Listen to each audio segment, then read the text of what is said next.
Thank you, Madam Speaker, for the opportunity to speak to this. Secondly, is to appreciate the Almighty God. Yesterday, things were not so good for me, but you know, the position that was under attack is not mine, is for my community, so I can't stand losing the position. I'll be cast. So I'll make my effort to be here and correct things. With all that, Madam Speaker, there's something I picked with the issue of health, especially in our schools. Madam Speaker, I represent a rural constituency, like most of us. And in the rural constituencies, Madam Speaker, you find girls, especially on reproductive health, getting pregnant at early stages. You go to secondary schools, you find our girls leaving school at the age of 14 years, 15 years when they are in Form 2, Form 3. And Madam Speaker, you don't find the same in the urban areas. And that does not mean girls in the rural areas engage more in the reproductive behavior than the girls in the urban areas. So whatever is taught in the urban areas for girls to be aware and alert and restrain from getting early pregnancies as part of health, Madam Speaker, I would encourage that it is also put under the curriculum for the girls in the rural, for the girl in the rural areas, Madam Speaker, to be aware about how to protect themselves and not waste their lives on early pregnancies, because we've lost brilliant minds, and these girls end up losing the whole of their life, because when you drop, within no time you have a second kid, a third kid, a fourth kid, and your peers in the urban areas are now at the university when you are a mother of 5 kids, Madam Speaker. I would want to add on the move of the motion to look into including reproductive health as part of the curriculum in this, and especially in the rural areas, Madam Speaker. And with that, I beg to support. Thank you. The Honorable Beatrice Lachi, member for Dagoretti North. Thank you, Madam Speaker. Madam Speaker, I also want to thank the motion and to really appreciate that when we look at how things are moving, Madam Speaker, and to see how the country is moving, today you realize that we had our sons and daughters yesterday, Madam Speaker, and I know I talked about it, and I'm still talking about it because as a mother I'm wondering, where are we and why are we doing this? But having said that, Madam Speaker, we have to ask ourselves in this house, what has really made us come? What shall we be remembered with? Yesterday we were told, we as women, Madam Speaker, I think we are the ones now who have decided to take what used to be the men's way of doing things in Parliament. It was not a very kind thing, but we took it, and we appreciate that we have to change, Madam Speaker. I'm saying this because I am like taken aback, and I'm like, can we try ourselves now? Because we want to see women more in Parliament. We don't want that to become the main thing that we shall be remembered with in the 13th Parliament. So I'm hoping all of us will just reflect back and see how to deal with our own inner reflection and how to deal with everything that is happening. So, Madam Speaker, I know I was to speak on the motion, but I just felt there is need for me to just speak on this and to say that I think we are the leaders, we are a role model of many other Kenyans out there, and therefore we just need to think of how to go back to the roots that we were brought up with in terms of understanding and appreciating the rules of the house. So, Madam Speaker, I want to say that on behalf of women, being a woman leader, I think we want to apologize to the Speaker on behalf of all, and also to request that even as we move forward, can we now move forward as a team and appreciate ourselves in this house as women? And we can disagree, but I think we don't need to go beyond that disagreeing. We can disagree. We are allowed to disagree. That's why it's a house of debate. And so, as we disagree, let us respect just one another and our opinions. We might have sharp opinions, but we don't need to go beyond. And we are praying to the Speaker that in that Hansard, because every time it will be remembered in the archives of the 13th Parliament that the Speaker spoke to us on his chair. And we are praying that will be the last the Speaker will ever tell us that again. So for me, I just want to say, as women leaders, let us just reflect. And remember, we must pass the 2/3 in this House, and it has to pass. And we don't want anything or anyone to use that as a word of saying, when we are many of us, we might be not of agreeing. Lastly, Madam Speaker, I want to beg that this pathway that we normally, that is with Bunge Towers, to be opened so that when we are going to the committees, we can go through the pathway. Because all the roads the other side have been closed. So can they open the pathway for us so that we be crossing down and we just enter the Bunge Towers for that? Thank you, Madam Speaker. I'm assuming that the clerks have taken note of that, so that you can notify the clerk of the National Assembly. The Honorable, I think I'll give one more chance to the Honorable Dorothy Ikiara. Time is up. Let's just give her a minute since she's been there since morning. Thank you. You may proceed, Honorable Dorothy Ikiara. Thank you, Madam Speaker. Madam Speaker, I stand in support of this very important motion, and I want to thank Madam Honorable Njeri from Kirinyaga for bringing this very important topic in this House. Madam Speaker, I support this motion first by highlighting that children are like wet cement.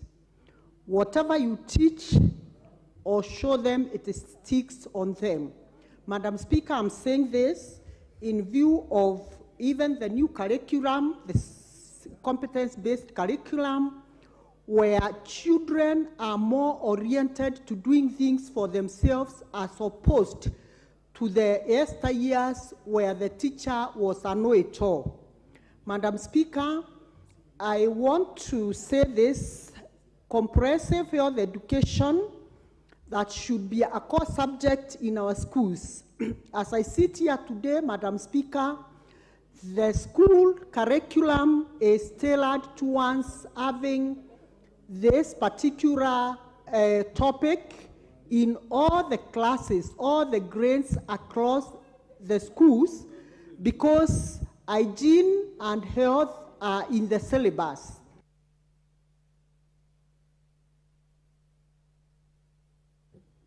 Just give her 2 minutes to complete her sentence, please. Madam Speaker, I will very, very quickly say health education is important because it covers the physical, mental, and social wellness of school learners. Schools are therefore the ideal setting for health programs. Madam Speaker, we are raising up a generation where thousands and thousands of our children are going to waste, and due simply because nobody is responsible in their wellness.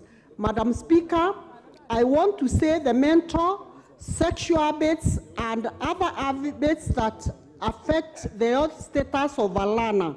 The best place that they can be placed is in school. And the only way we can be able to do this, Madam Speaker, is by ensuring that comprehensive health education is taught as a core subject in our schools. Madam Speaker, I support this motion, and I want to say, if already it is in the syllabus, let it be enhanced, let the curriculum content be well tailored in such a way that it can be able to catch the needs and the rising needs of our children of today, more so on mental health, Madam Speaker. Thank you, Madam Speaker. I now call upon the mover to reply.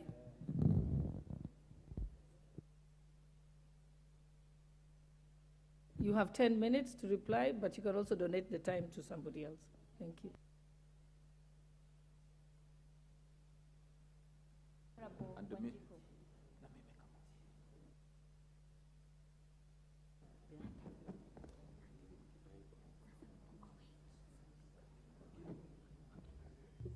Yes, you've donated 2 minutes to Honorable Wanjiku. She may proceed.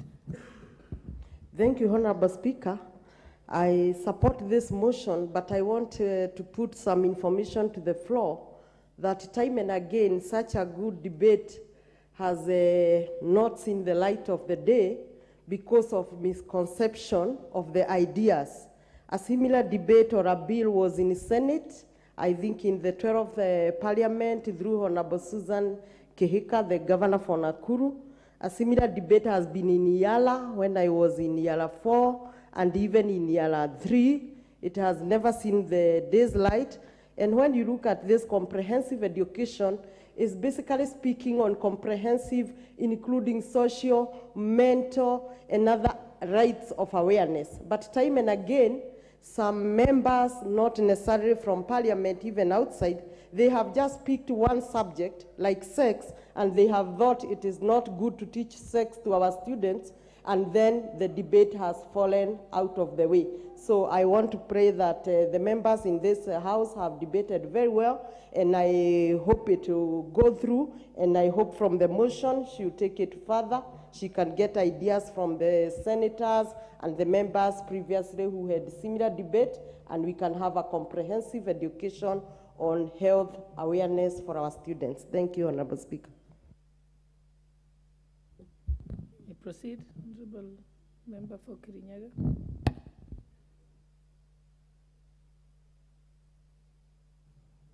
Thank you. Thank you, Honorable Speaker. I see quite a number of members would have liked to contribute to this, but unfortunately, I also want to ensure that I highlight the issues that were raised when other members made their contributions. Honorable Speaker, I want to thank all members who took their time to give their very meaningful contributions on this floor in regard to this motion. Honorable Speaker, this motion was brought forth because of a program we ran in Kirinyaga County dubbed the Triple Threat Action. It was speaking to our children in the schools on matters to do with mental health, sexual and gender-based violence, Honorable Speaker, and drug and substance abuse, Honorable Speaker. And Honorable Speaker, like my colleagues have said, it is very important that this topic is not lost in the noise of sex education only. The topic is comprehensive health education. And Honorable Speaker, the member for Langata asked how comprehensive is it? It is going to deal with issues of mental health, emphasis on social welfare. We have agreed that we are in the era of social media and our children need guidance. They have a teacher who is called social media. Social media does not care about the age. At the tap of a finger, our children can access harmful information if they're not guided in the right and structured manner, Honorable Speaker. They can be misled by that information. It is in regard to also our values, the rights of our children in regard to their bodies and our culture. It is also in regard to drug and substance abuse and developing healthy relationships, healthy eating behaviors, among others, Honorable Speaker. Honorable Speaker, there were concerns raised about the age to which we would prefer this to be introduced at. Honorable Speaker, we have curriculum developers. They will ensure that anything that is packaged for our children is age appropriate. Honorable Speaker, the way you communicate or the way you package information for say a 7-year-old is not the way you package information for an 11 or 12-year-old or post-teen, Honorable Speaker. Honorable Speaker, this will enhance retention in our schools by reducing teenage pregnancies. Honorable Speaker, this will empower our children on their rights and protect them from sexual exploitation. Honorable Speaker, we have seen and there has been an uproar on the social platforms in regard to exploitation of young children by even their grandfathers, Honorable Speaker. I remember in the recent week we had an issue from Moranga where a 2-year-old had been defiled by their grandfather, Honorable Speaker. And we must agree that at this era and age of information from all other sources, we need to ensure that it is regulated, Honorable Speaker. This motion will mitigate drug and substance abuse in our school-going children, Honorable Speaker. It will promote healthy relationships among them, Honorable Speaker. I know it has been a taboo for eons in regard to our parents talking to our children about how they can relate, the girl and the boy child. It does not have to be sexual, Honorable Speaker. That relationship can be healthy. They can benefit from each other, Honorable Speaker.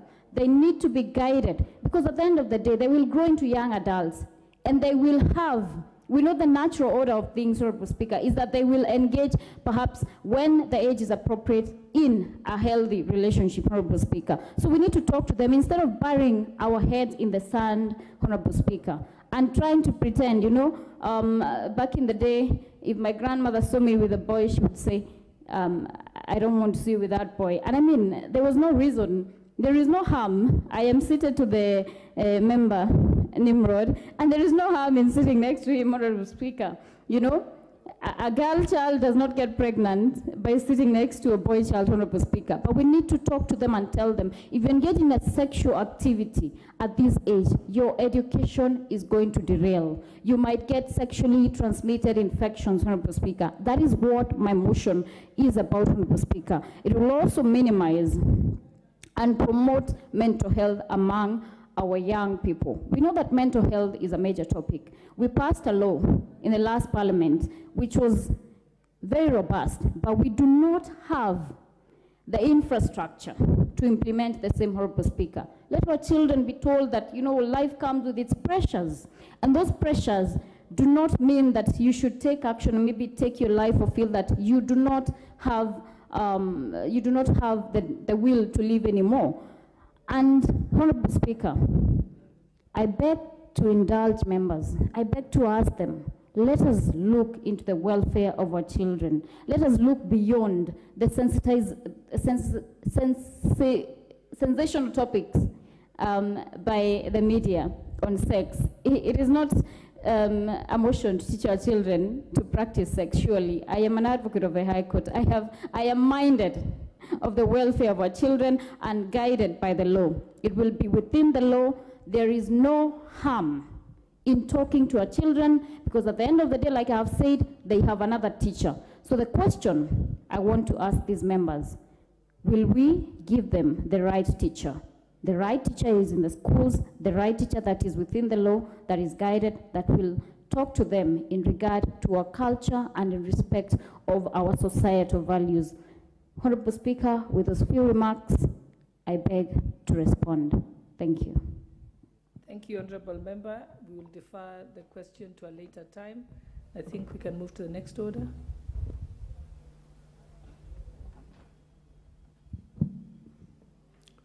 Order number 12, motion, establishment of a National Cancer Prevention and Control Fund.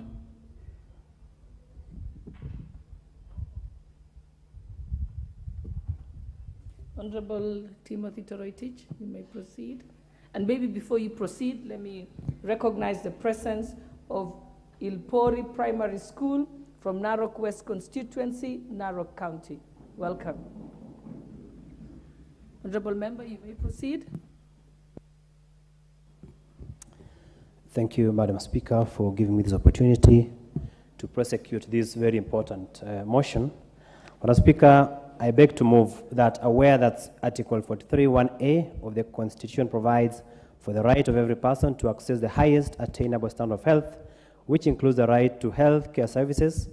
Further, aware that cancer is among the leading causes of death in the country, noting that although the budgetary allocation for healthcare services is progressive, it is inadequate to cater for cancer prevention and care across the country, further noting that cancer control in the country is hampered by inadequate cancer care infrastructure and limited special human resource capacity, recognizing that a significant number of cancer patients do not complete the prescribed treatment due to high cost of cancer management, further recognizing that the Cancer Prevention and Control Act 2012 seeks to promote access to quality and affordable diagnostic and treatment services for persons with cancer, and to ensure sustainable capacity for the prevention and control of cancer, this House resolves that the government, through the National Treasury, establishes a National Cancer Prevention and Control Fund to promote prevention, control, and treatment of cancer in the country. Madam Speaker, cancer is a menace in this country.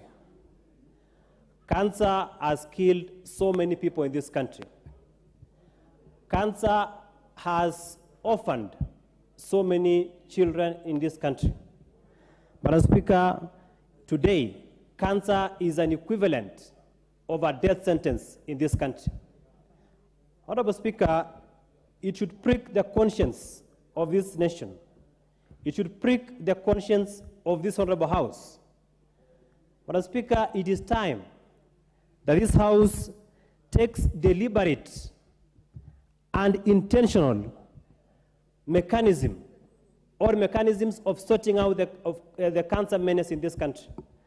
Madam Speaker, many members here have been called to fundraisings when we attend several functions in our constituencies, majorly to fundraise for cancer. Madam Speaker, we have invested in so many things in this country. We have invested in agriculture. We have invested in education. We have invested in so many areas. Madam Speaker, there is a problem in terms of investment in cancer infrastructure in this country. Madam Speaker, the statistics are glaring. And I want to read out this House so that we get how nasty cancer has killed our people. Madam Speaker, according to International Agency for Research in Cancer, IARC, Global Can Report of 2018, Madam Speaker, in 2018, there were 47,887 cases, new cases annually of cancer in this country. And out of the 47,000 in 2018, the mortality rate of the 47,000 was 32,987. Honorable Speaker, that accounts to almost 90% of those new cases die out of cancer. Madam Speaker, that was in 2018. The current projection in this country is that almost 100,000 people die annually out of cancer in this country. Honorable Speaker, if you break down those statistics, it means if it is 90,000 per year, if it is 100,000 per year, then the mortality rate is 90,000 people die of cancer every year in this country. That means in every month we lose 7,500 people. Per day we lose 250 people in this country out of cancer. Per hour we lose 10 people in this country out of cancer. Madam Speaker, if that doesn't prick the conscience of these honorable members, if that doesn't prick the conscience of this country, if that doesn't prick the conscience of this government, then I don't know what does. Because losing 10 people per hour out of cancer in this country, Madam Speaker, that is a national tragedy. It is a national disaster of monumental proportions. Madam Speaker, we have a progressive legislation in this country known as the Cancer Prevention and Control Act of 2012. Unfortunately, Madam Speaker, that law, as established, is a skeleton. We need to give flesh to that particular skeleton of our legislation. Madam Speaker, the reason for that is the following. One is that that particular legislation creates a National Cancer Institute of Kenya, NCI. which is an equivalent of the US National Cancer Institute. But, Madam Speaker, it is only an agency or a parastatal, but it is only a toothless bulldog that cannot bite because it is micromanaged by the Ministry of Health. Madam Speaker, it will surprise you that if you Google and you check the website of NCI, Kenya, National Cancer Institute, they do not have statistics of cancer in Kenya in the year 2013. What they are relying on, Madam Speaker, are the statistics of International Agency for Research in Cancer that was done in 2018. As we speak, the current projects that I've given here are merely projections, but not founded through research by the National Cancer Institute of Kenya. So, Honorable Speaker, I also call upon the committee of this House that is in charge of health to critically invite that committee to appear before them. I mean, the institute, the NCI, the National Cancer Institute, the committee invites them to appear before their committee to be able to ascertain the issues that have been raised in the report. Madam Speaker, the gist of this motion is to establish a fund to promote, to prevent, to control, and to treat cancer. Madam Speaker, the traffic that is in JKIA of our people seeking treatment in India is very huge. And the reason is that as a country, we have not been able to provide adequate and a comprehensive health care for cancer. Madam Speaker, research has shown that if cancer is detected at an early stage, then it can be able to be treated. The problem is that cancer in Kenya is detected at the last stages, and therefore it makes it very difficult for it to be treated. And if, Madam Speaker, we can be able to pass this particular motion and create that particular fund, then it will mean that people who cannot be able to afford the treatment of cancer can be treated in this country using the fund. So, Honorable Speaker, I invite the conscience of this House. I invite the conscience of this government to consider taking seriously the issue of cancer in this country. Members here have lost their relatives. Members here are taking care of families that have lost their relatives out of cancer. So it is incumbent upon this House to consider creating this special fund, thereafter allocating its resources in subsequent financial years so that we can be able to wipe out or we can be able to manage cancer so that we can be able to assist our people get proper treatment. Madam Speaker, I beg to rest the prosecution of this motion, and I'm calling upon my good friend, Honorable Duncan Maina Madenge, popular known as DMM, the MP for Nyeri Town, to second this motion. Thank you. Very well, the Honorable Madenge. Thank you, Madam Speaker. I rise to second the motion on the formation of the Cancer Fund. Madam Speaker, the funding in our health sector is inadequate despite several declarations that the Kenyan government is a signatory to, and especially the Abuja Declaration that requires us to put up to 15% of our national budget to health. Even more worrying is the fact that we are only at 7%, progressive as it may be. But even when we go to the national GDP, we find that only 2% of our GDP goes towards health funding. Madam Speaker, the cost of cancer treatment in Kenya, according to a research paper in 2018, assessing the direct medical cost of cancer care, revealed that the cost of cancer therapy varied with the type of cancer. Patients on chemotherapy alone require Kenya shillings 140,000, while those on treatment for surgery require 130,000 Kenya shillings. Those on radiotherapy require 120,000 shillings. However, you find that radiotherapy will take up to 10 sessions. Chemotherapy could take up to 15 sessions. Some patients who have a combination of the three treatments, chemotherapy, radiotherapy, and surgery, require well above Kenya shillings 500,000. Another study in 2018 showed that the cost of treating stage 3 breast cancer and cervical cancer, dependent on the treatment followed, whether it was a curative or a palliative approach. The cost of cancer generally increased by stage. Madam Speaker, the public sector cost of treating stage 1, stage 2, and stage 3 breast cancer ranges from Kenya shillings 190,000 to Kenya shillings 250,000. And the cost of cervical cancer ranges from Kenya shillings 120,000 to 250,000. Patient payments in the private sector generally are 10 times more than the public sector costs. Palliative care for 6 months for cancer patients in the public sector will generally range up to 40,000 Kenya shillings, while in the private facilities, it is up to Kenya shillings 200,000. On the economic front, Madam Speaker, cancer is a growing problem.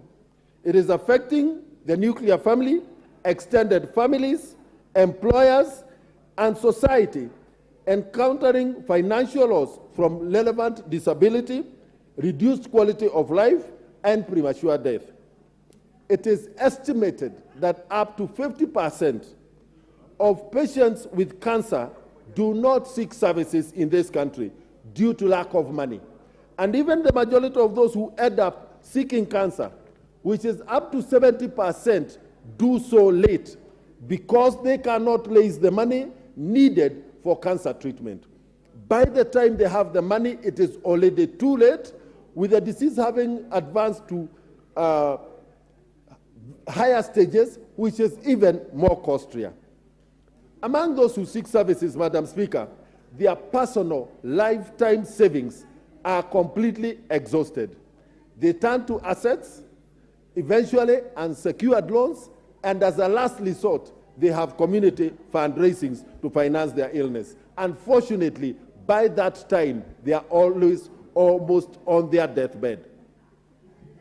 The indirect cost of cancer treatment, such as transport, accommodation, add to the financial toll. The higher cost of cancer drugs, coupled with the drug shortages, even when the finances are available, complicates matters for cancer patients and cancer care in our country. Madam Speaker, facilitated financial access to patients with cancer will increasingly most likely lead to earlier diagnosis and better outcomes, and reduce costs as opposed to the current state, where up to 70% of cases access treatment late, requiring more elaborate investigations and much more expensive treatment options with poorer outcomes.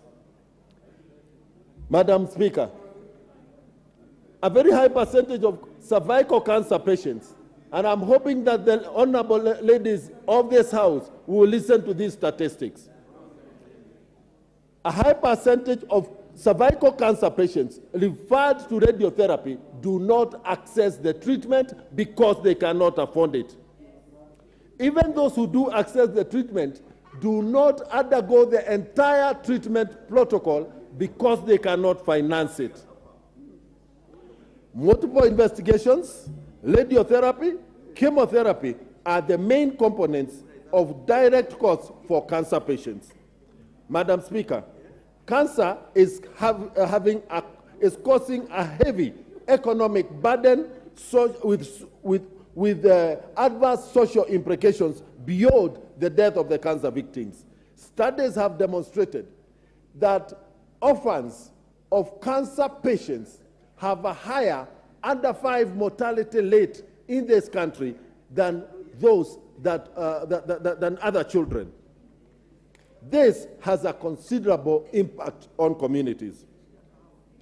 More broadly, the Cancer Fund will be an appropriate response to the achievement of SDG goal number 3.4, whose target is reducing premature mortality from non-communicable diseases such as cancer by 1/3 by 2030.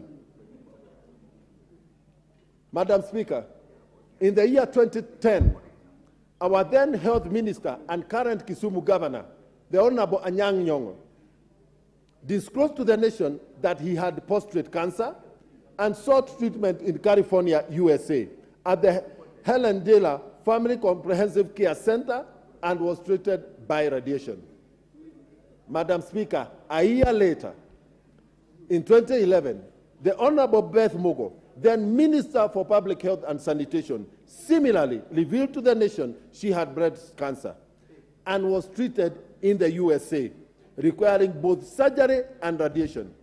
Madam Speaker, at this point, allow me to congratulate the Honorable Beth Mogo for starting the Beth Mogo Cancer Care Foundation, which assists patients with cancer and their families. Madam Speaker, in both these cases, these Kenyan VIPs must have received ex gratia payments to support their surgeries, having exhausted their insurance medical cover. Madam Speaker, without doubt, it is almost always possible that their cabinet colleagues raised money for their treatment to augment their financial and express their financial requirements and express financial solidarity. Madam Speaker, today I am asking this House to start with the ordinary Kenyans. Ordinary families, like the family of Julia Kevanya in Nyarugomo village, who is undergoing cancer treatment at KU Hospital, cancer of the spine. This girl, this single mother, who is jobless, could never have had any hope of accessing cancer if the local community has not fundraised for her 3 times in the last 1.5 years. Madam Speaker, I am urging this House to start with the family of Eric Mwangi Kimanga, who has throat cancer in Nyarugomo village. Again, last week, the community had to raise for him 700,000 to access treatment at either the Nakuru Cancer Center or Kenyatta University Hospital. These people, even before we talk about the cost of treatment, cannot afford the cost of the expensive diagnostic procedures that are required. Honorable Speaker, these examples are endless. Every member of Parliament today in this House and those who will contribute to this motion have had to engage in similar fundraisings. Madam Speaker, in July 2022, the National Cancer Task Force recommended that we activate the Cancer Fund. And therefore, our motion, Madam Speaker, comes to give weight and support the various policies and legislations that will contribute towards enhanced and effective cancer care in this country.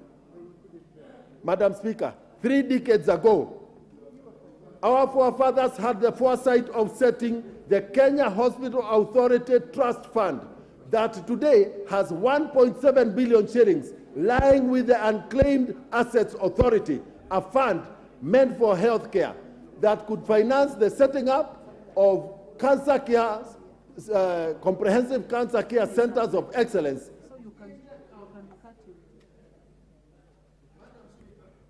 Thank you very much, Honorable Member, for seconding the motion.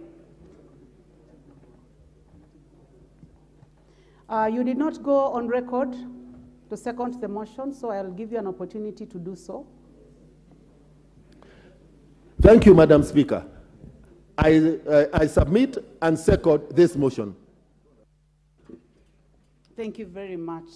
Honorable members, I now propose the question that aware that Article 42(1)(a) of the Constitution provides the right of every person to access the highest attainable standard of health, which includes the right to healthcare services.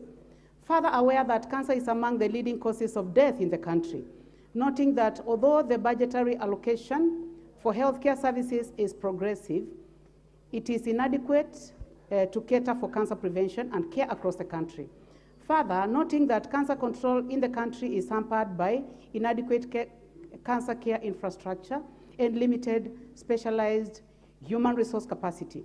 Recognizing that a significant number of cancer patients do not complete the prescribed treatment due to high cost of cancer management, further recognizing that Cancer Prevention and Control Act 2012 seeks to promote access to quality and affordable diagnostic and treatment services for persons with cancer, and to ensure sustainable capacity for prevention and control of cancer, this House resolves that the government, through the National Treasury, establishes a National Cancer Prevention and Control Fund to promote prevention, control, and treatment of cancer in the country.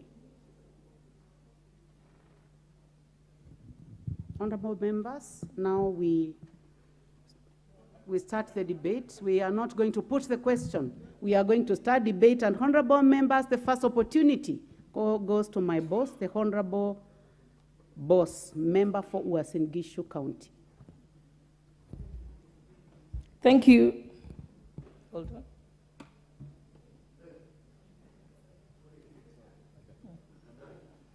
Thank you, Honorable Speaker, for this opportunity to be able to lend my voice in this very important motion.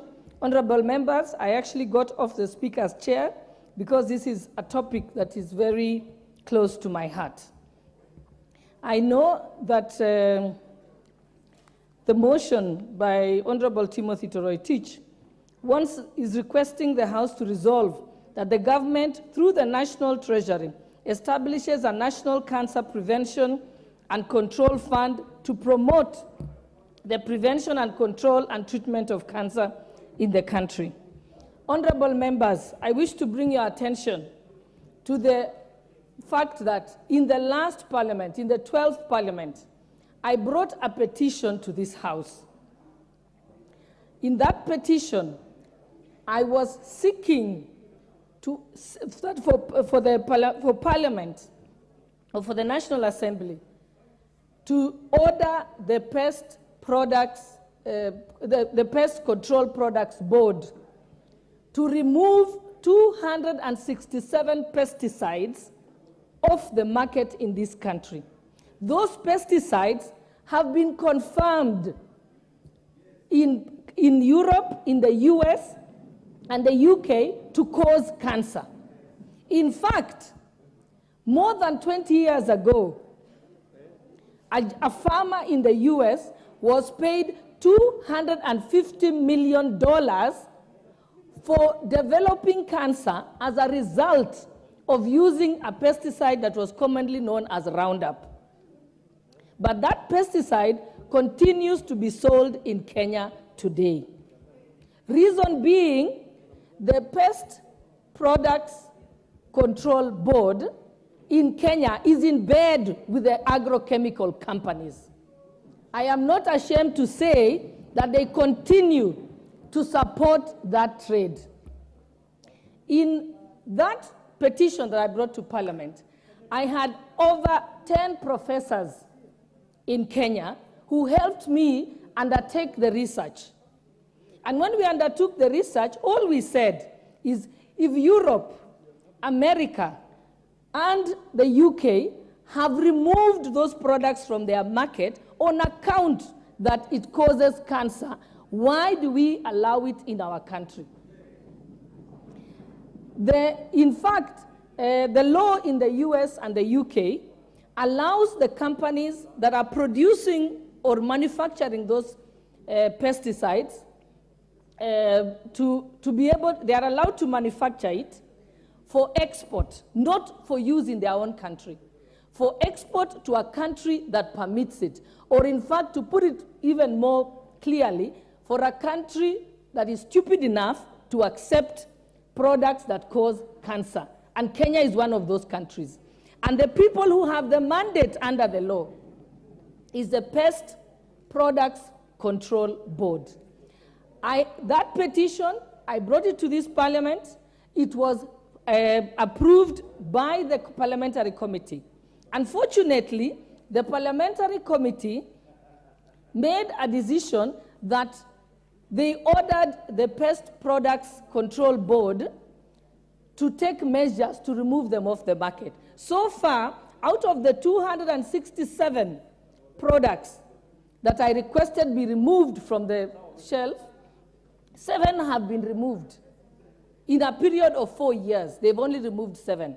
I had the opportunity that I visited the board myself to their offices, and I went to a meeting there. I demanded to see the CEO. And when I asked the CEO, why have you not removed this from the market? She said, we want to undertake further research. So I asked her, what research can you undertake that has not been undertaken by those other first world countries? I asked them that the cases in Kenya usually, for example, when it was world science and the research in peer-reviewed medical journals found that hormone replacement therapy was causing breast cancer and ovarian cancer, our gynecologists in Kenya did not do further research. They simply stopped prescribing the medicine, and the chemists stopped stocking them in the shelf. When world science in peer-reviewed medical journals said that certain cough syrups were damaging our children's lungs, the pediatricians did not do further research. They simply stopped prescribing it and pulled it off the shelf. So the Pest Products Control Board has refused to save the lives of Kenyans. So Honorable Timothy Toroitich, no matter how much you say we should put money into preventing or treating cancer, first we must start by the most obvious. Remove the products that are causing cancer. And the companies that are selling them in Kenya, I remember I was once told that I should not name them, but it's Bayer and Dow. Dow is an American company, Bayer is a German company. I have had the occasion to speak to members of the German parliament, and I told them, you must stop the manufacture of those products. Because these countries, we are working with them, but yet they are selling us poison that is causing cancer. So instead of saying, let us put more money in cancer, just stop the 267 products. When the Pest Products Control Board did not act, I then made a statement in this parliament seeking the removal from office of all the members of the Pest Products Control Board out of office because of reckless endangerment of the lives of Kenyans. So as I stand here, honorable members, I want you to help me shame the members of the Pest Products Control Board. The research has been done. We launched a book called the Pesticide Atlas. We have a document done that shows which products are bad, which products cause cancer. And if other countries are paying damages for those people who have developed cancer as a result, why is it that Kenya is still allowing the sale of those products in our market? Also, I had the occasion last year in November to hold a cancer screening medical camp in Uasin Gishu County. The number of people who were found to have cancer were actually, all of them were farmers. Because this is getting into our food system, it's getting into our water systems, it's getting into our bodies through the food that we consume. And therefore, cancer cannot be dealt with just by treatment alone. It must be by prevention. And the buck stops with the Pest Products Control Board, who have failed to remove the 267 pesticide products off our shelves. The argument that they made when they threatened that they would bump me off life if I continued with this crusade is that, oh, there will be starvation in Kenya. But Kenya imports 6,000 other types of pesticides that are safe.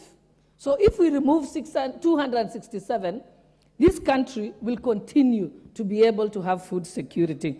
So honorable members, I plead with you to join me on this issue of summoning the Pest Products Control Board, call them to book, remove them from office, because they are the causes of cancer in this country. Thank you, Honorable Speaker, for the opportunity. Asante. Well spoken, the Honorable Boss. Honorable Fatuma Mohammed, member for Migori County. Thank you, Madam Speaker, for this opportunity. I congratulate my sister, Honorable Boss, for the sentiment she has made about the pesticide companies that are selling harmful products to Kenyans. And if I may add to that, there is no need looking for cure when we cannot do protection.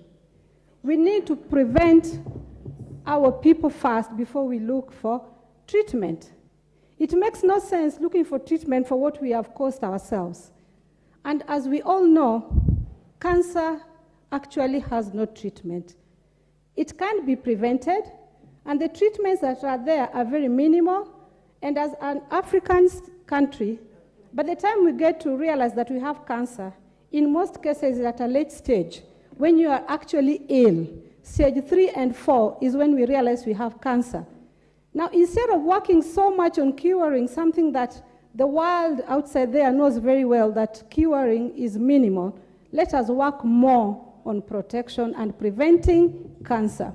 It is unfortunate that Honorable Madam Boss says that the most people in her county that were tested are farmers, and farmers are the people who feed us. And they're the ones who are going to die first, if I may use that word, before us. So who will feed us? We are going to finish a generation that is very important to us. As much as we are looking for cure, I think the insurance companies also, the health insurance companies also need to be lenient a bit on Kenyans. When you go to take an insurance cover, you do fill a form to state which diseases you have. You could be working with cancer and you don't know. And if you take that cover, within 3 months, unfortunately, if you happen to fall sick, they will not cover you because there's a grace period for covering such treatments. And so they will tell you, this is a terminal disease, we cannot cover you. Unfortunately, you did not know that you have the disease. So I think the insurance firms also should reconsider that this is something that is beyond us. It's not like these other diseases that we can surely have prevention easily or have cure easily. So I request that this government honestly should take this matter so serious. I think cancer is the #1 killer disease. Though they say malaria, but malaria is curable, even with herbs. But cancer, we don't have cure for cancer in Kenya. And it is one thing that is really making Kenyans poor. Because once you have a cancer patient, your form is sure to be signed as you're going to run broke, no matter how rich you are. Now, a disease that cannot be cured with a poor person cannot even maintain cancer. Why don't we work more on prevention than working more on cure? We tend to take a lot of our time considering that the only known cancer in Kenya mostly is cervical cancer. But even our young girls need to be told, and I can see that there are some students here. I am addressing you, my dear little girls, that mama needs to teach you that early sex is a call for cancer, because the cervix is still too small, and when you start engaging in dirty things, you are inviting a disease that has no cure. Other than HIV, cancer will ruin you. HIV is a little bit manageable, but still it has no cure, just like cancer. And when you get cancer, you're guaranteed that your life will be a very difficult life. So dear schoolgirls who are up there, please be reminded that cancer, you are a candidate, an old mama like me is a candidate, a grandmammy is a candidate. So dear Kenyans, let us take the cancer problem a serious issue. When Madam Boshole, Honorable Madam Boshole, has done her work, a difficult job to bring to our attention, and the government takes it lightly and does nothing about it, it's quite unfortunate.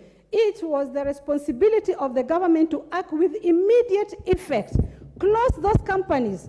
There is nothing else that they can do telling us that they're still going around how are they going to know if this problem is true or real? Are they going to test it on human beings and see how many people are dying for them to say, yes, it's a bad thing, we need to get it off the shelves? And I think the European countries, if you cannot have it for your country, it cannot be good for us when it's bad for you. So stop treating Africans like we are not human beings. We are not lesser human beings. What is bad for you is bad for us. You have 5 senses like us. You have same organs like us. The only difference is the skin color, which is outside. So please stop killing us when you're preventing in your own country. You're putting the right channels not to get cancer in your country. The lifespan for an African person is always longer, fortunately enough, than the Western countries because of the kind of foods that we have. And so we should encourage our farmers, with those who have the right education, to tell the farmers the right food that can help our wananchi to use more to prevent cancer. Cancer is not prevented by medicine, it is prevented by lifestyle and the food that we eat. So dear Kenyans, let us take this a very serious issue and teach both young, old, and our neighbors that cancer is a serious disease and prevention is better than cure. I support the motion. Thank you, Madam Speaker. Thank you very much, Member for Migori. The Honorable Jematia. Thank the you. Honorable Florence Jematia. And before she does that, Honorable Members, when I was on my feet, I realized that the Honorable Mwashako and the Honorable Jematia, you are walking around. Sorry. I just want for order in the House that kindly do not repeat that. Thank you very much. You may proceed. Thank you so much, Madam Speaker, and most obliged. And I really want to say that I respect the chair and Speaker's chair. Madam Speaker, just to add on what honorable members who have spoken before me, is that it is very unfortunate that in this time and era we are discussing about the effect of cancer in not only in Kenya but in Africa. Madam Speaker, as we all know, that cancer is a very dangerous and incurable disease. We have learned from time to time that there is no way that this disease can be treated without proper measures on prevention. Prevention means that in our lifestyle, we have to go back to understand that this cancer is generated because of most of the lifestyle we have, the type of food that we are accessing and we are eating now. During our grandfathers and our tradition, way of life, we used to have very systematic and very organized way of, our tradition food, for instance. I remember when I grew up, we never used to get this junk food that we get access to every day, that we buy for our children, a lot of sugars, a lot of, we have a lot of excess obesity because our children don't exercise so much. And most of these things is another, avenue for us to get infected or get these diseases, especially cancer, for instance. We used to have very nutritious food like millet, like sorghum, that today in our daily consumption, we don't interact with it. What happened with our generation? The generation that used to give us proper nutritious food. Today, if you go to in a normal family for breakfast, you get a lot of generic food, for instance. We get a lot of, oil-made food. We get a lot of, the food that it is processed food many times. So this is what exposes us so much to these diseases that it is very incurable. And cancer, Madam Speaker, has been a problem. If you go to our homes and our constituents, the problems that our people get through cancer and treatment is a lot. And it is very expensive to treat cancer, Madam Speaker. I also want to say that through your indulgence on a clinical clinic that you did, I want to concur with you that Uasin Gishu was just part of the segment that you did.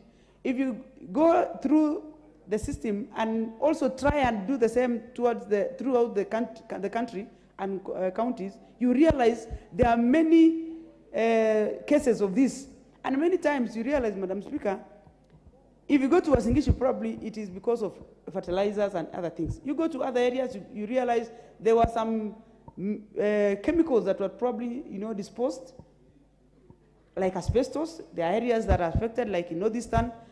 You go to areas like, water contamination, and all these things end up causing problems to the people, especially in the health, because chemicals is a key contributor to the causes of cancer.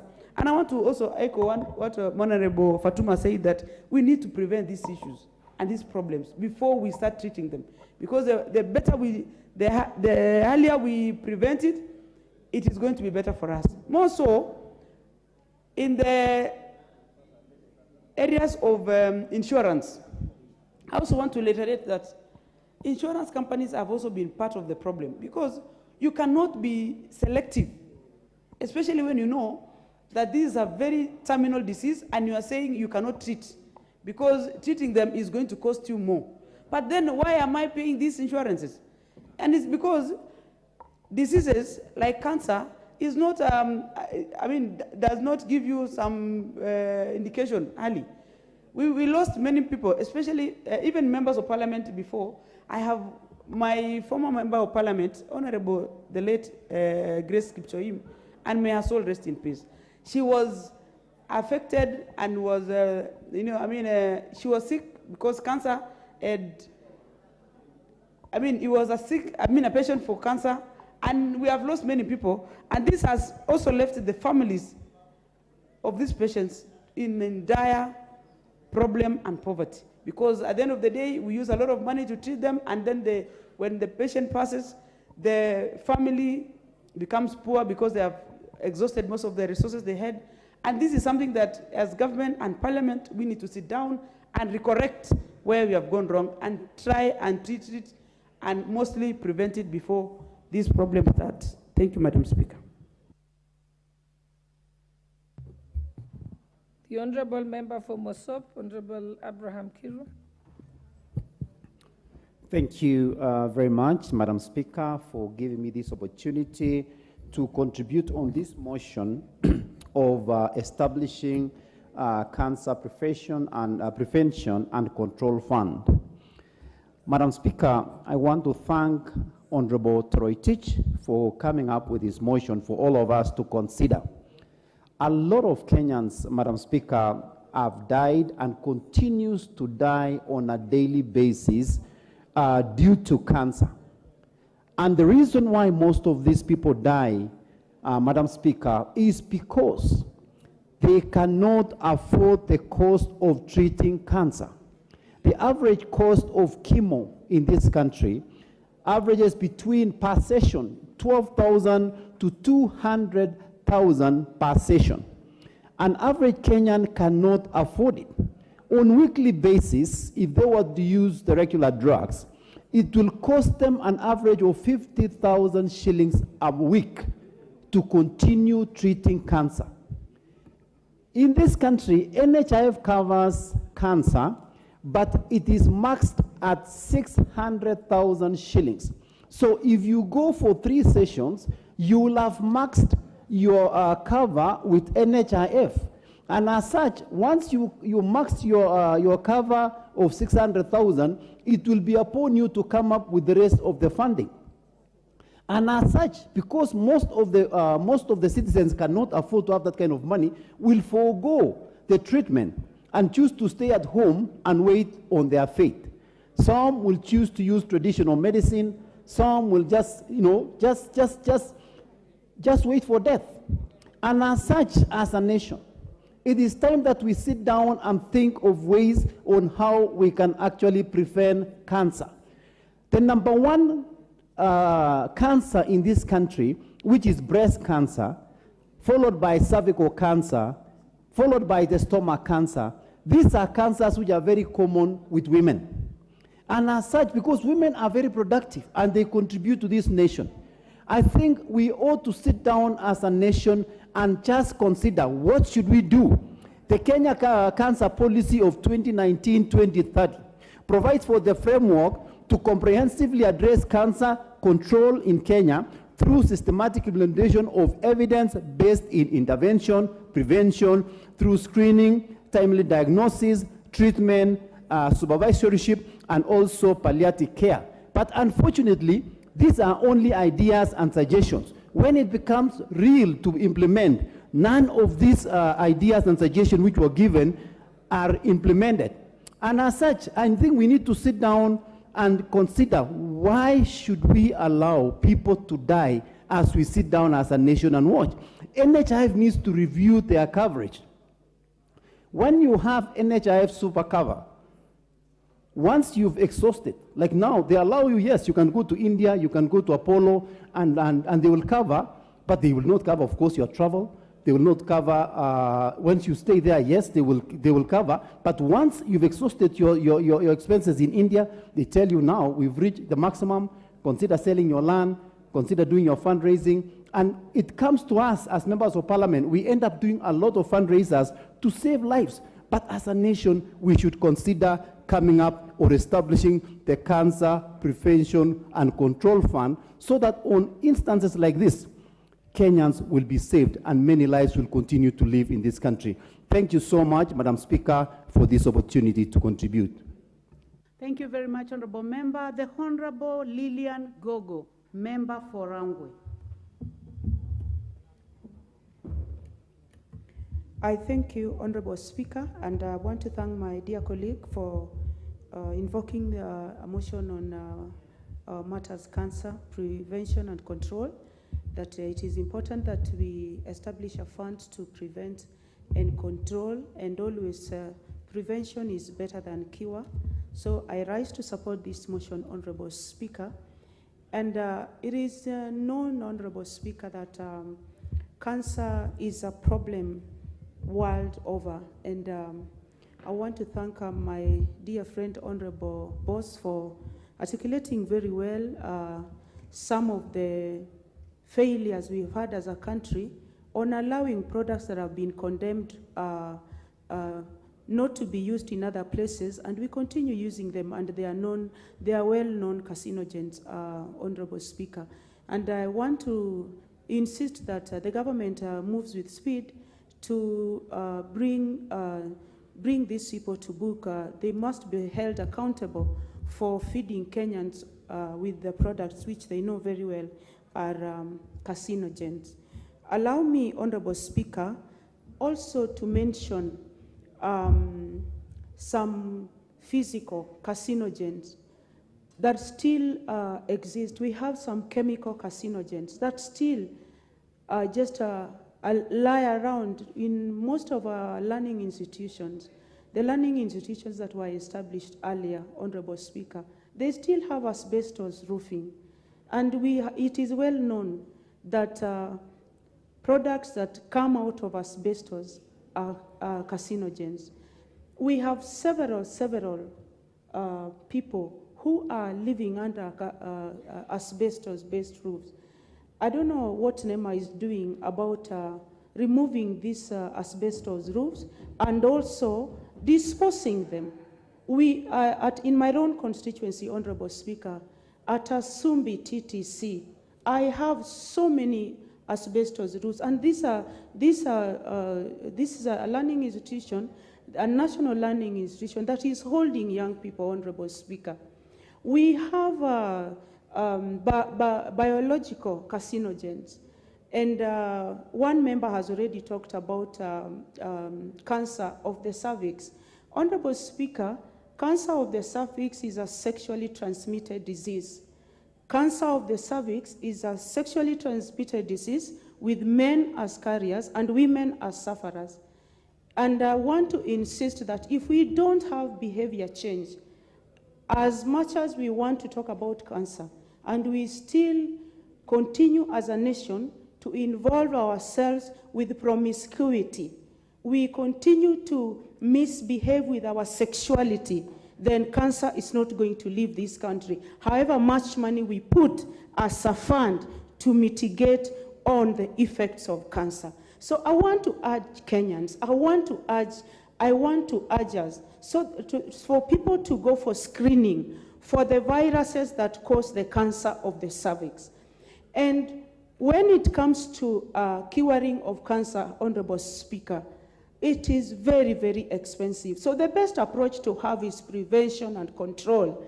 Even lifestyle, there is obesity. We sit around and we get overweight. And I want to also appreciate the way these motions have been brought. There was a comprehensive healthcare motion that preceded this. And we should start early by training even our young people on issues that propagate cancer. Or we have cancer in our foods, we have cancer, carcinogens in foods, by way of aflatoxins, Honorable Speaker, we have carcinogens in water, we have carcinogens in drugs, but the worst bit is lifestyle. So, as much as we are talking matters cancer, as much as Honorable Speaker, we are concerned about the deaths of cancer, many people even this week. And I want to pray for the soul of my friend Rosalind Damian, who is a gospel singer and arrested on the basis of cancer of the brain, and she had breast cancer, and she had leukemia. These are cancers. May her soul rest in peace, and the rest of many Kenyans who have passed on because of cancer this week. And it leaves many orphans, Honorable Speaker. And I want to insist, and I want to say again, that as leadership, any forum that we have, even outside there, we should talk about prevention. We should talk about control. There are cancers that just come, Honorable Speaker, due to stress. We have Kenyans who are living under diverse stress. We should have a composed life. We should have peace. We should have a peaceful nation. Right now, Honorable Speaker, Kenyans are a stressed people.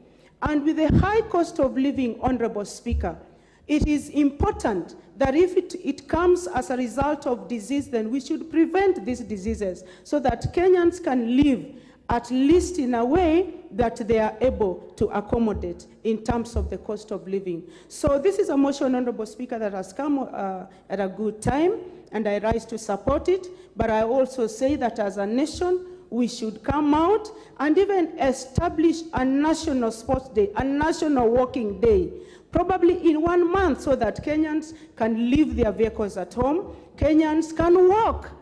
We can walk. We can have our children walk. We can have our children do long distances, Honorable Speaker.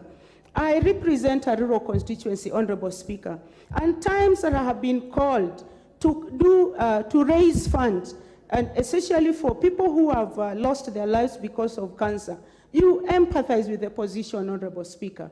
But if we can have prevention and control, then also it will trickle down on us so that these monies can also be used in other areas. To add on to another point, Honorable Speaker, I want to say that we appreciate those of us who are working, the Kenyans who are working in the medical profession, with the research that they are doing and other researchers that are working on cancer. I would implore the government, Honorable Speaker, that more money should be put in cancer research.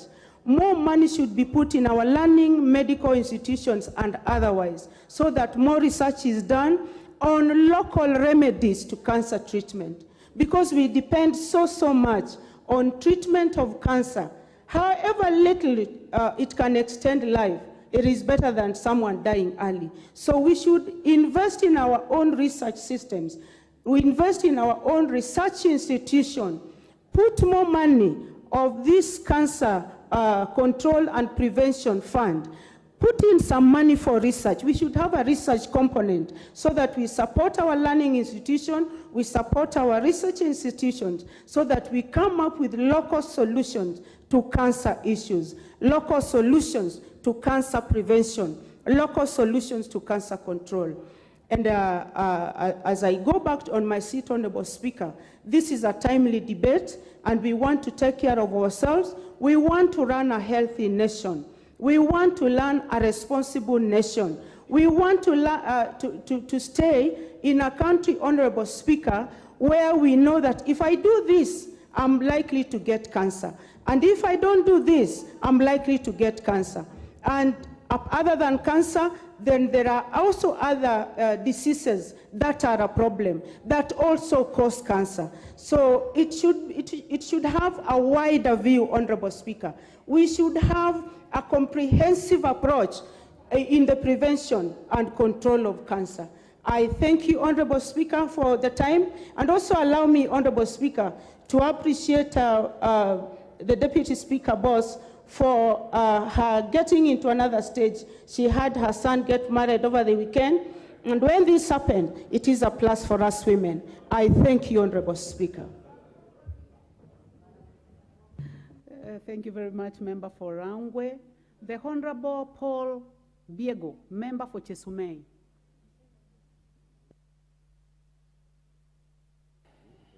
Thank you, Madam Speaker, for giving me this opportunity to support this motion from my good friend, the Honorable Timothy. And as I support Madam Speaker, I would like to put to the attention of this House that when a member brings a motion of this nature, it is for the benefit of the nation. And that is why I support strongly, because of what our people pass through in our constituencies. Cancer has been a problem because many people call us for fundraisers. And by actually creating a fund for the prevention, it is going to ease the burden that we as politicians and even the people back at home, it will ease their burden.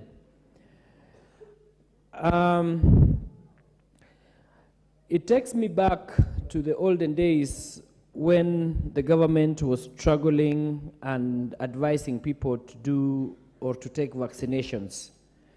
Now, young children are being vaccinated, and actually mortality rate has decreased because of vaccination, which is prevention. So for the case of cancer, I strongly support this fund to be put in place because, as it says, prevention is better than cure. And as the honorable member was presenting this motion, I actually concur that cancer being a death sentence, when anybody is diagnosed with cancer, then it's as well like a death sentence. And now that it has become so clear that fundraisers are not able to help in terms of the treatment of cancer, then this motion comes at the right time to at least shelve and help our people so that they can be able to actually get prevention before they get cancer. And with the statistics that have been given by the mover, it's extremely clear that the number of cancer patients or those who succumb to cancer is so huge, meaning that even us as a country and as a people, we are losing so many people who would have been potential voters and who would have helped in nation building. So we need to deal with this once and for all so that people are able to get preventive measures. And Madam Speaker, factoring that cancer, the nature of cancer, it grows extremely slowly and has been proved that years or even decades may pass before the cause is noticeably, before you notice the symptoms. And during this time, cancer may go undetected. Thus, the screening programs are vital for detecting cancers at early stages, and at that time, of course, treatment options are more effective. Therefore, we should all stand firm as a house to ensure that Kenyans get funds and to ensure that we don't lose our lovely ones to cancer. So this motion actually, Madam Speaker, will actually help people, especially those who are vulnerable, the poor, those who are not able to actually go for checkups. We know that there is a lot of advertisements, promotions, leading to people or an awareness for people to actually go to check their status. But because of the poor state that we find ourselves, or our people even transport alone to the facilities is a problem, it is quite important for us to get this fund and even get it closer to the people in the villages, so that it's very easy for people to go and have preventive measures, to get preventive measures. Madam Speaker, as also the Deputy Speaker was giving her side, Madam Gladys, it's also saddening that we know the causes, and yet we still continue wanting to cure, and yet we can prevent. So apart from even preventing, apart from forming the fund or creating the fund, we need to get rid of the pesticides that have been proved to be causing major havoc or causing the cancer. And I also join other members and my colleagues that the Pest Product Control Board should actually be put to speed so that they remove the 267 pesticides and adopt the many, many more which are available and which have been proven that they are harmless. You would imagine if the study now clearly shows that majority of the cancer patients are those from the farming areas, that will slowly and sooner get into those people also who are in towns, because what we also consume in towns or in the urban areas is from the rural areas. The rural people who are living in rural areas, majority and majority of them actually consume direct, and a greater percentage of the food they eat is from their farms. And that is why probably the study shows that majority and majorly many of them are affected. But we all know that the source of this food we also eat comes from those farms. So the earlier, the better. And that is why I stand here to support my great friend Timothy to establish, or the establishment of a national cancer prevention and control fund. So, Madam Speaker, I would want to go into record in actually saying that this is long overdue, and that the former members who have tried earlier and didn't get the light of the day, let us take this seriously so that the 13th House or the 13th Parliament would go down on record to have actually assisted big time to prevent this menace. We know for sure that many diseases, like somebody has also mentioned, AIDS, now has been contained because of prevention. Many other diseases have been prevented because of prevention. Let's take this opportunity to actually grab this motion, and members, let's all support this so that we have a fund which is set aside for the cancer. Thank you so much and be blessed.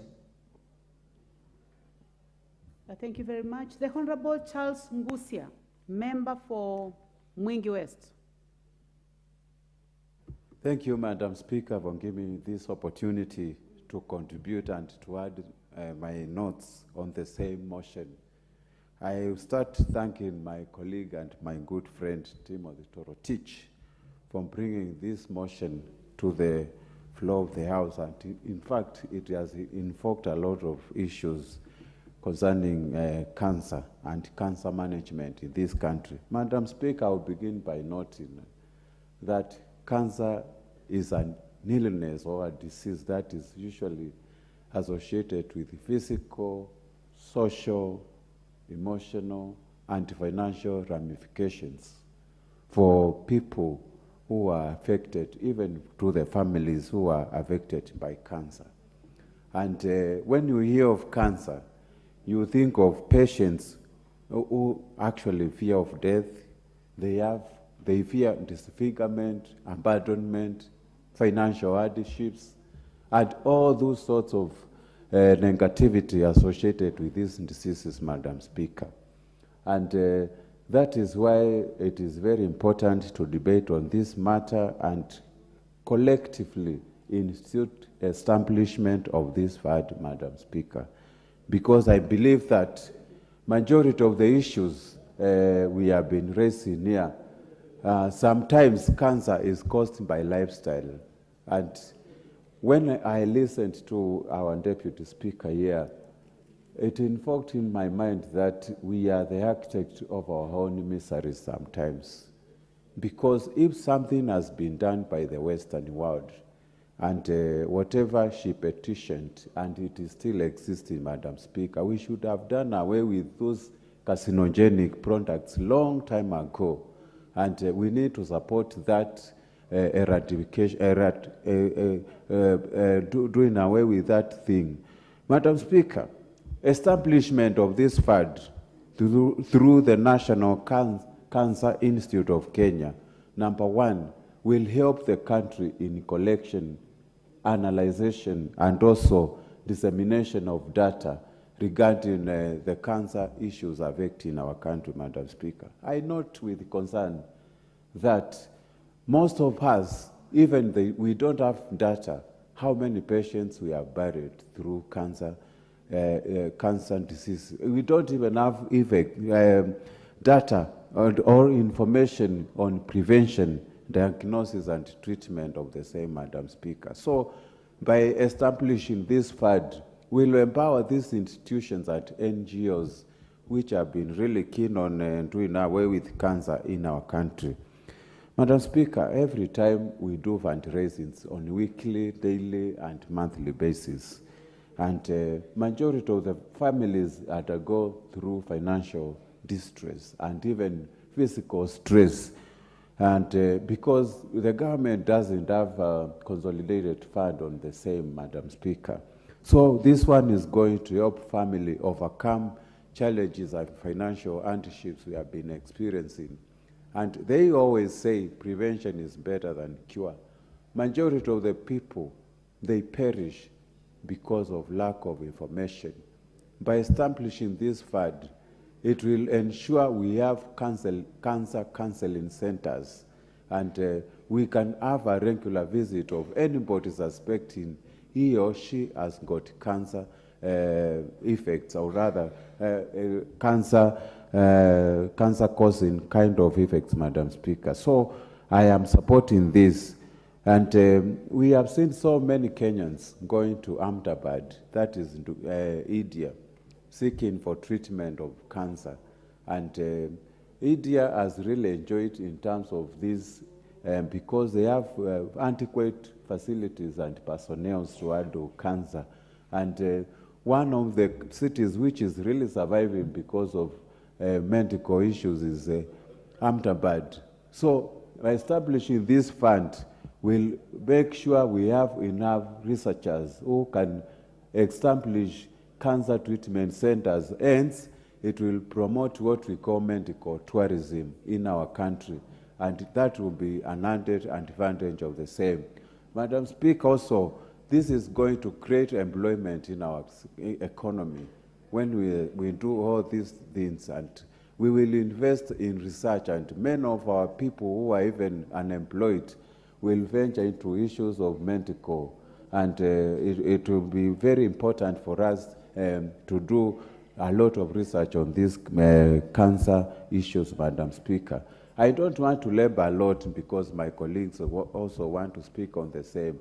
I have seen the need to have this fund in place.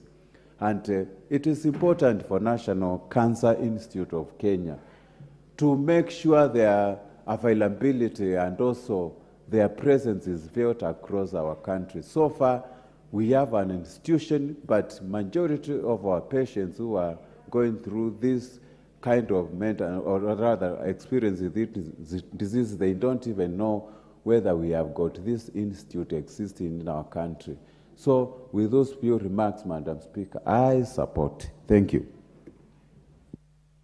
Thank you very much, Member for Mwingi West. Honorable members, now the next opportunity will go to the Honorable Dorothy Muthoni, nominated member. Honorable members, I see a lot of interest in this motion, and you know that at the beginning of the motion, we did not make a decision to speak for less time. So people are spending 10 minutes to debate. So you can use your discretion to speak for less minutes so that more people can speak. So I'd like to ask you to be patient. I can see the screen is full, but we'll do our best so that as many of you speak, but that depends on the length of time you're speaking. The Honorable Dorothy, you may proceed. Thank you, Madam Speaker. Madam Speaker, I too rise to support this very important motion, and I want to thank our brother, Honorable Timothy, MP Marakwet West, for bringing this very important motion.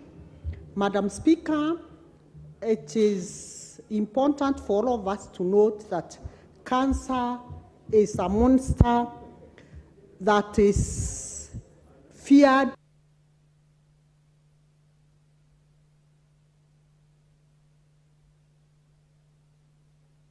The Honorable Dorothy doesn't have the mic. What has happened? Thank you, Madam Speaker. Madam Speaker, cancer is a monster that we all fear.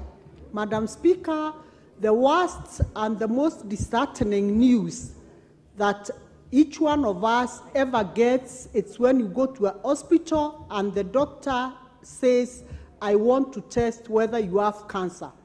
Be it you or your relative, that marks the end of the beginning of all your fears and anxiety. Madam Speaker, I know too well that each and every family seated here today, families are in one way or the other affected by this monster. Madam Speaker, I want to say the government of Kenya, through the relevant state departments, and in fulfillment of Article 43 of the Constitution of Kenya 2010, confers on every person to get the highest attainable standard of health, to be accessible to all members of the society. However, Madam Speaker, in recognition that cancer is the #3 cause of mortality, and the second leading cause of all non-communicable diseases in the country, Madam Speaker, and noting that the annual incidents are increasing by the day. Madam Speaker, I want to underscore the fact that we have major cancers that spread across board, and they are spotted in all communities. Cervical cancer, prostate cancer is one among the leading cancers in this country. Madam Speaker, when one speaker, the woman rep for Migori, was cautioning our young girls seated in the gallery to take care of their sexual health. Madam Speaker, it is very timely because we are seeing very, very young girls getting cervical cancer. And cervical cancer is one of the cancers that are sexually transmitted. Madam Speaker, I also join now to caution the young girls on matters of sexuality so that they don't fall prey to this very, very devastating disease. Madam Speaker, we are here as a country, very many years after independence, still talking of a disease that is causing havoc, and a disease that is so stubborn and has been here with us. Madam Speaker, we are devastated because the health facilities that are taking care of health patients, cancer patients, are so overstretched, Madam Speaker. We note with a lot of concern that we only have 58 oncologists in this country. We only have 60 oncology nurses, 12 oncology pharmacists. We only have 27 radiology technologists and 2 nuclear medical physicians who are so overstressed and overworked because the number of patients that they handle on a daily basis cannot be able to match the expertise. Madam Speaker, I want also to note with a lot of concern that out of the very many cancer patients who are detected every year, 78% of them have no chances of survival. That means, Madam Speaker, as a country, all the patients that are detected and having cancer, they don't make it. Maybe they die in the next 5 or 1 year after the detection of cancer. Madam Speaker, I was so concerned when Madam Bose Sholai was giving evidence of reasons why our people are dying of cancer. Pesticides, which have been condemned in the Western world, they are still in the counters in our country, and because of corruption, these pesticides are still seeing their way to our farmers.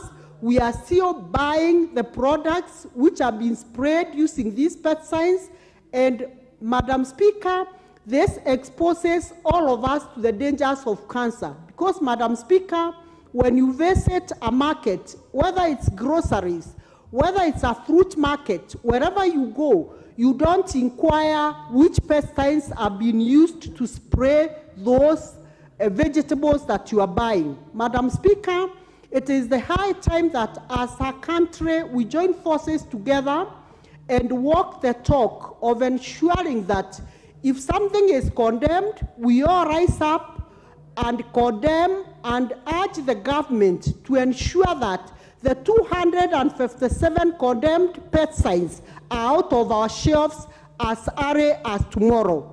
Madam Speaker, we also have an issue of even beauty products which find their way in our market. And these beauty products are condemned also in other countries, and they are still in our shelves, Madam Speaker.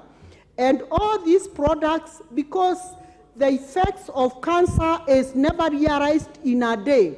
The effects of cancer is realized after maybe 1 year, 2 years, 3 years, or even 5 years. And Madam Speaker, we are saying this is the high time that the various government agencies work and ensure that they are not corrupt, so that things that are not supposed to be in our shelves, they are not found there. Madam Speaker, I want to say The proposed fund that Honorable Timothy is proposing will ensure that we increase in capacities of the community health system to create awareness about cancer and early care seeking, therefore increasing the chances of survival and successful treatment. Madam Speaker, we also want to increase in human resource capacities at all levels of care community, county and tertiary and at the national level. And this will ensure that the detection of cancer and early and accurate diagnoses are made so that the referral and treatment are done at the earliest opportunity. Madam Speaker, this also fund will ensure that the procurement of equipment for diagnosing and staging to complement the current capacity, noting that all available facilities are only found at the Kenyatta National Hospital, and then most recently, Kenyatta University Teaching, Research and Referral Hospital. These are the only public utilities that have all the gadgets that are required for proper diagnosing of cancer patients. Madam Speaker, I want to also say we have also health facilities which are private and they are not within reach of the common persons, Madam Speaker. Madam Speaker, you realize cancer is the only disease that will eat your money, it will eat your relatives' money, it will eat the money of the entire community, Madam Speaker, and it will ensure that it carries all your wealth up to the grave. Madam Speaker, this is the high time that as a country we become serious with cancer. Madam Speaker, and the only way we can be able to do this is ensuring that this fund is put in place so that we can be able to employ at the earliest opportunity community health workers who will ensure that they can be able to assist the people at all levels to detect the early symptoms of cancer. Madam Speaker, I want to say as a house, it will be very, very unfortunate if we can sit here as registrators and not pass legislation that will ensure that cancer treatment, cancer prevention is accessible to all of us. Madam Speaker, I wish to support this very important motion and urge Honorable Timothy to ensure, and the entire House, Madam Speaker, to ensure that we walk the talk and this debate does not end by only debating. We take action. Thank you, Madam Speaker. Thank you very much. Honorable members, I know I should be looking at the left side, but I am going to purposively go to the Honorable Member for Westlands, the Honorable Timothy Wanyonyi. Thank you, Madam Speaker, for giving me a chance also to speak on this motion. Madam Speaker, when I came in, I listened to the Honorable Deputy Speaker when she was speaking, and she gave quite some good information about prevention of cancer, because some of the chemicals that we are consuming, Madam Speaker, have been banned in many countries, but are still here on our shelves. Madam Speaker, prevention is always better than cure. And if we work on the causes of cancer from the onset, then we will be able to control or manage the effects of cancer that is now spreading like a wildfire. Madam Speaker, in the last parliament, we lost 2 honorable members, I think 3 or 2. I know Honorable Ken Okoth, a very good friend, and Honorable Waititu, a member for Ruiru. Madam Speaker, we lost them on this cancer. And many, many other Kenyans, Madam Speaker, who are suffering. And cancer, when it hits, Madam Speaker, it doesn't matter how much you have made your savings, it trains you, it trains your family, and it leaves the families devastated. It is good. Honorable Gathoni Wamuchomba, you have a point of information, but I'm going to find out from the Honorable Member for Westlands whether he would like to be informed. Would you like to be informed by the Honorable Gathoni Wamuchomba? Please go ahead. Thank you, Madam Speaker. I just wanted to inform the Honorable Member that the late Honorable Waitito Wakape was not a member for Roiro constituency, rather he was a member for Juja constituency. Thank you. Thank you for that information, Mheshimiwa Wamuchomba. Madam Speaker, cancer is some disease that needs very high level of diagnostic. I remember the Honorable Ken Okoth, for a long time he was being treated for just common ulcers. But later on, when he went abroad and he was diagnosed with the cancer stage 3, Madam Speaker, it was quite unfortunate that maybe it was diagnosed early enough, he could have prevented it.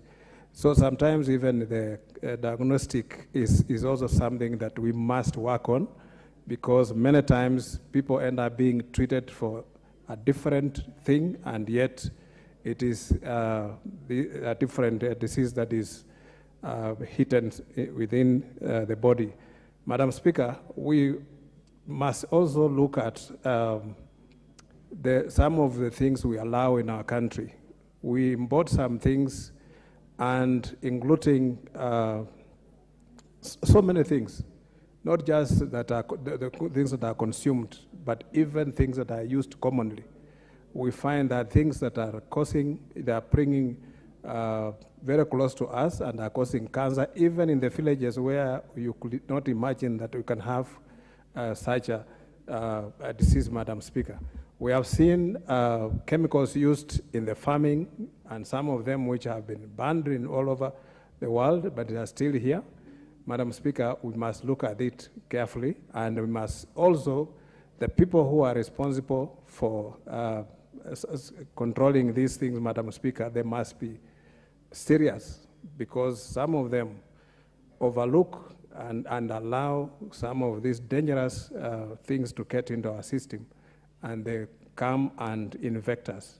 Madam Speaker, cancer is not just a common disease. It has been, and it lacks proper cure. Sometimes we just try to prolong it, but eventually it will bring somebody to end somebody's life.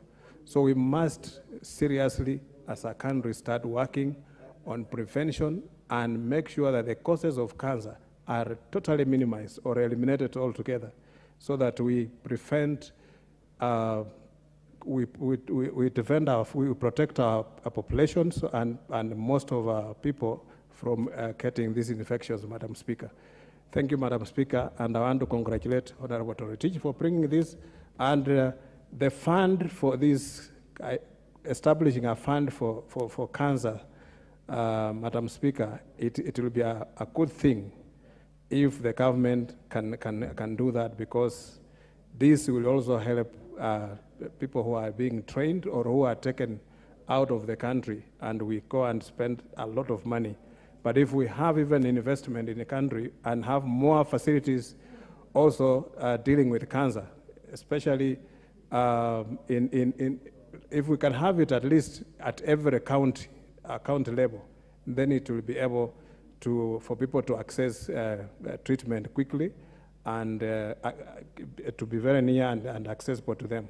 So, Madam Speaker, establishment of a fund, I think in collaboration with the county governments, it will be something that will be handy for all of us, and we want to encourage this, and maybe the honorable member at a later stage can even take this and convert it into a bill and bring it so that we can pass it into a law and make sure that the Kenyans can access treatment, affordable treatment within the country and within the facilities that are available, Madam Speaker. Thank you very much, and God bless. Thank you, Member for Westlands. The Honorable Mark Mwenje, Member for Embakasi West. Mark Mwenje's card is really blinking on intervention, so he's out of the House. The Honorable Agnes Pereio, Member for Narok North. Thank you, Madam Speaker, for giving me this opportunity to put my voice on this motion on establishment of a National Cancer Prevention and Control Fund by Timothy. And before I continue, I would like to thank Timothy for bringing this motion to this House. Cancer is a killer, and it kills everybody. And I think it is our concern as leaders to look at this issue and make sure that these funds are available. And it is worrying to hear that there are international countries that are manufacturing pesticides that kill our people, and they don't sell them in their country, but they come and make money from us. This is a shame for us to know that these pesticides are killers, and we allow these pesticides to remain on our shelves or in the shelves. Because I believe that Roundup, because I come from Narok North, and they do a lot of farming, and they use Roundup as a pesticide in preparation of their land for growing. Then it starts from the aggravate, because I believe they inhale Roundup at the shops. And then it moves to the innocent women and children as people spray their land. It's taken by wind to innocent people who are not even there. And we just can't be keeping quiet as leaders as we see our people suffering. To me, I hate and I fear and I can never forget cancer. This is because it killed my father. And when it was pronounced, everybody was shaking and everybody started seeing like using resources on my father was like a waste of resources, because after all, he was going to die. Because people believe that there is no cure, and of course there is no cure, and so there is no need of using resources. So that's why I support this motion, to make sure that we look at funds and we come up with funds that will take care of our people. And at the same time, we also need to create awareness on the innocent people who think that Roundup is doing any good to them. We need them to be aware that as they spray Roundup, they are bringing near to themselves cancer that is already a killer and that is already killing people. So we also need to educate our people. And that is especially after us having a motion here in the introduction of comprehensive health education as a core subject in our schools, so that we can also have our children, our girls, our women, our young women having knowledge on what causes cancer, so that they can be aware and they can start preventing by not doing what is not right. So our people should have information, and we should make sure that we put a lot of information so that as you use Roundup or as you have early sex, you know what you are taking yourself to or what is going to happen to you. So for me, I support this motion, and there is need for us as a house to make sure that we put into task those people that are making money out of killer pesticides that are killing our people. And with those few remarks, I support that there is need for us to have these funds to control and to make sure that we support those that are already have cancer, so that they can have hospitals to go, and they can have insurances, so that they can treat themselves and they can take care of their relatives. And with those few remarks, I say thank you and I support. Thank you very much. The Honorable Caroline Ngeleche, member for Elgeyo Marakwet County.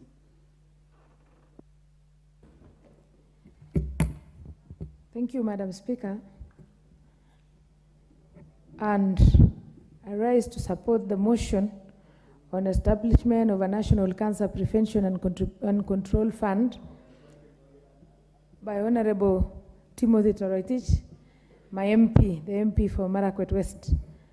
Madam Speaker, as I sat here listening to members' debates, I realized that the issue of cancer is very emotive.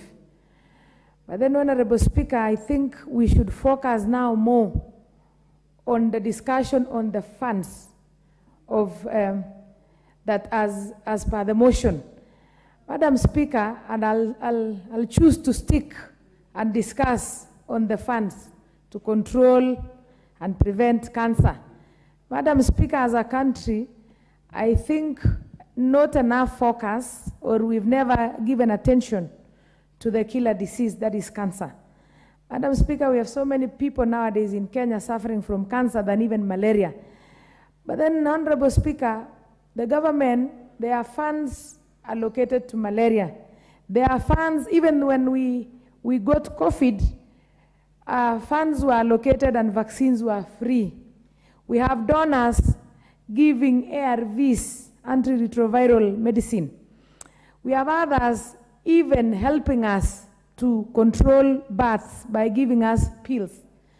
In many public places, Madam Speaker, condoms are free and you can pick from any and every other dispenser. It is about time also we get to give a slot to cancer, Madam Speaker. Somebody might argue and say that these other ones are donations.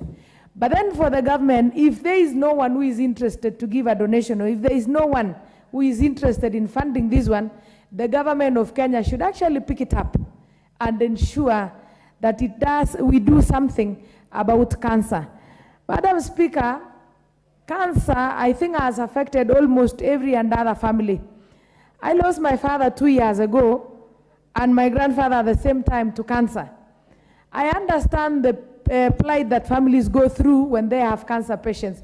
You feel helpless, you get traumatized, you're drained to poverty, and eventually the worst nightmare is you know that you are eventually going to lose this person, especially if they are in the later stages of cancer, that is stage 4, stage 3, or stage 4. Madam Speaker, at times we spend a lot of money, even when we've been told that our patients are now given palliative care and nothing is going to be done to save their lives. But then since you cannot just sit and watch your beloved one dying, you will still spend money knowing that that money is just going to the grave. Madam Speaker, it is about time in this country that some terminal diseases, and in this case cancer, be a burden of the government. The government should help people, or to help the people of Kenya to shoulder some burdens like these ones, because some are very preventable. Like malaria, you can prevent. We could prevent COVID. HIV is preventable. Even the birth control pills are not necessary. We can prevent it naturally.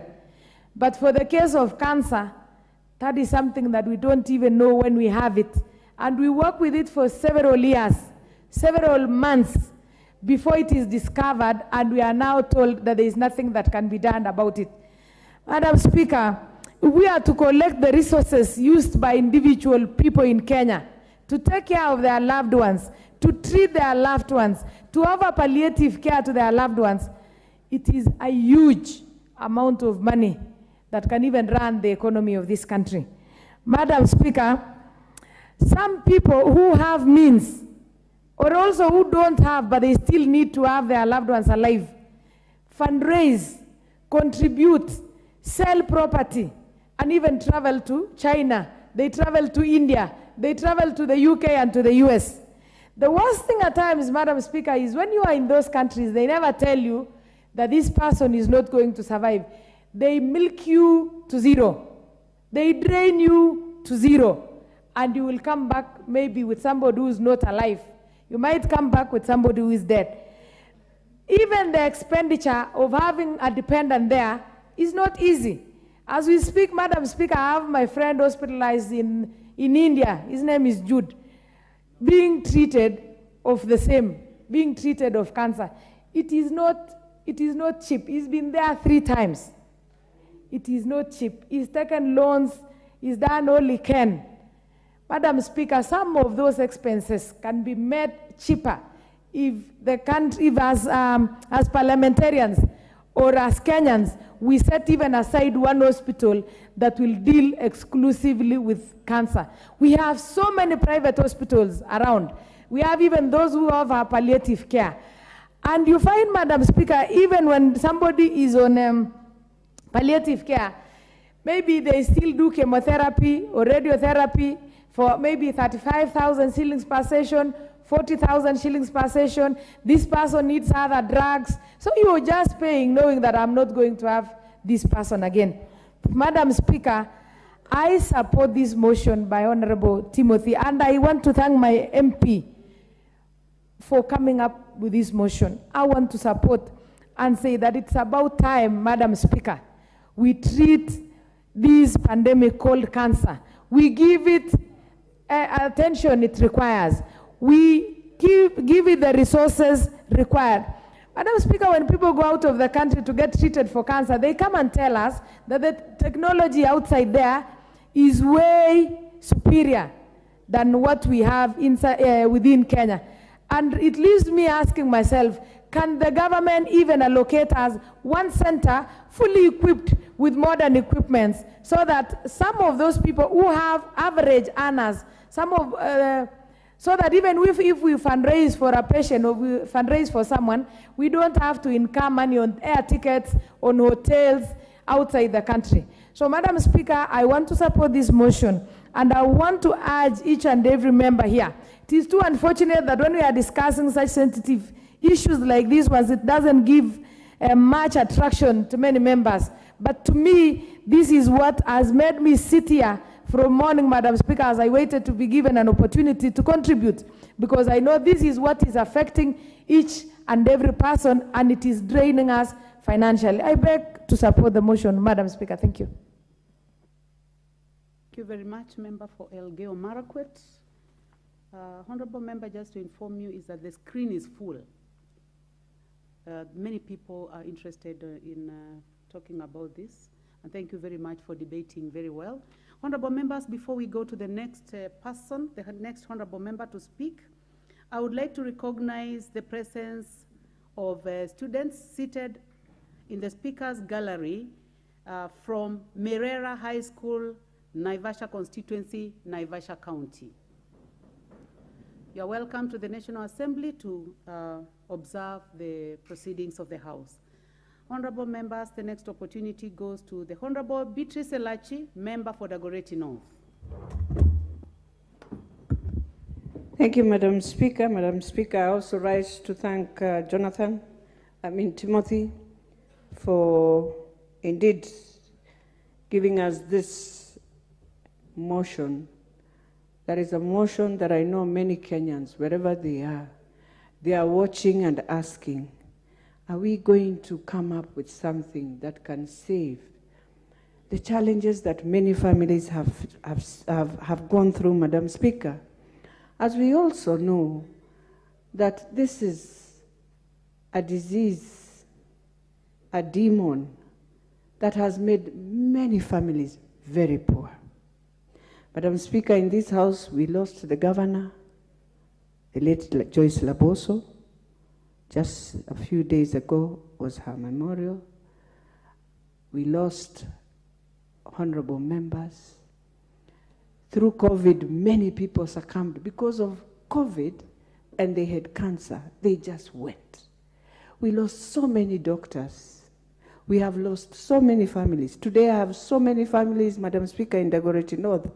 Today, this morning, I was talking to the mom for Coach James in Kawangware, and we were just discussing how she's going through her chemo, how do we support her through her NHIF, and not just her, many other women and men and children, and who are sick today. We pray that as we discuss this, Madam Speaker, that all those families, may God just give them grace as they go through this painful process.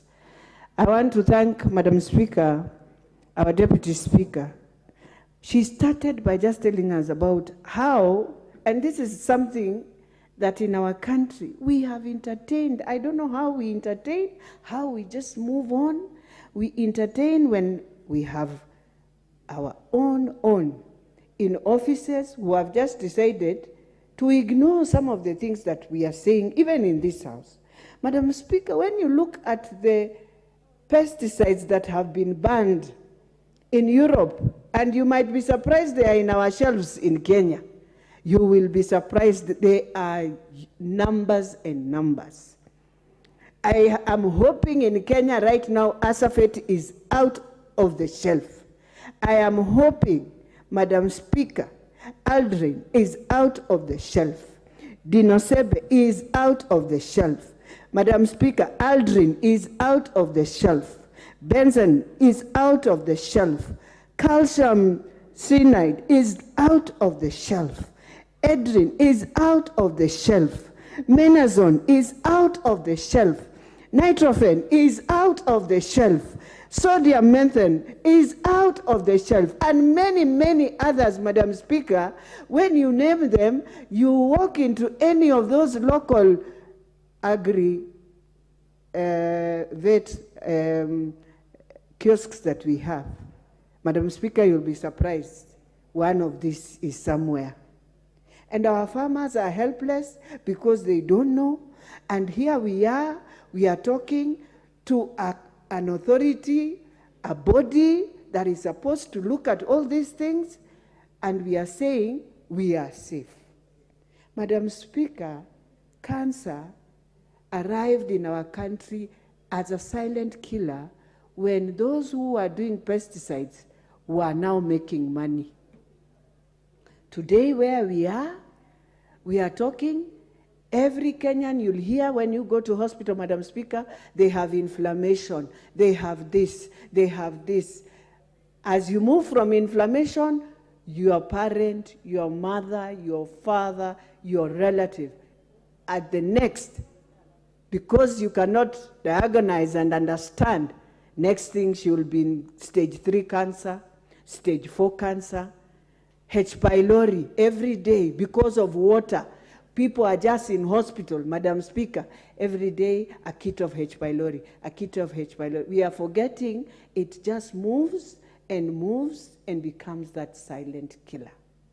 And as we put in this, Madam Speaker, we need to request the government, first of all, through just the NHIF card, can we improve it for our Kenyans to use it in hospital? For those who are going for chemo, for those who are struggling, they have to come to Kenyatta. Madam Speaker, we can be better. We can make it better. And we can look at how we deal with this. Once and for all, we can put up our own research center, our own place. We are told, Madam Speaker, for you to just get the drug, to get exactly and diagnose, you either have to go to South Africa or you go to India. So in Africa, it's only South Africa. Why can't we also, as a country, look in a place where we know it is not crowded, it doesn't, because there's a lot of radiation in it, Madam Speaker, and start ourselves to save our own. Madam Speaker, I believe today this is the #1 killer in our country. It is the #1 poverty killer. It takes the face, it completely, you find people are helpless. They would wish to see their patient through, but they are so helpless. But also, Madam Speaker, you find that also we have taken advantage again. And it becomes so expensive for our Kenyans. So if we support Timothy to do this, to take it to a bill, but in the meantime, ask the government to ensure you enhance NHIF to be better for any person who is going through any chronic disease in this country. Madam Speaker, the other day I did a call in Dagoretti North to just try and do a few through our NHIF and to see if I can just deal with those who have chronic disease and our elderly parents. But this is not enough, Madam Speaker. It's a bit sad. And today when I see us, even walking, you walk today, you are normal, tomorrow you find yourself.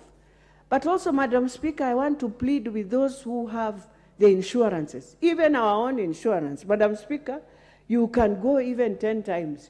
You are told, oh, you must get the letter from the doctor, or you go, you get the letter, they say, no, no, no, no, no. You must change and have you cannot go there again to be diagnosed, you cannot go there for testing again. So you are wondering, you have an insurance, you cannot go for any treatment, Madam Speaker, without being tested again. So even our own insurance here, they have to change their attitude on what they are doing on members. Because I'm in the service committee, Madam Speaker, and there are many complaints also. And we want to say, if a Kenyan feels they want to go for treatment, allow them to go, Madam Speaker.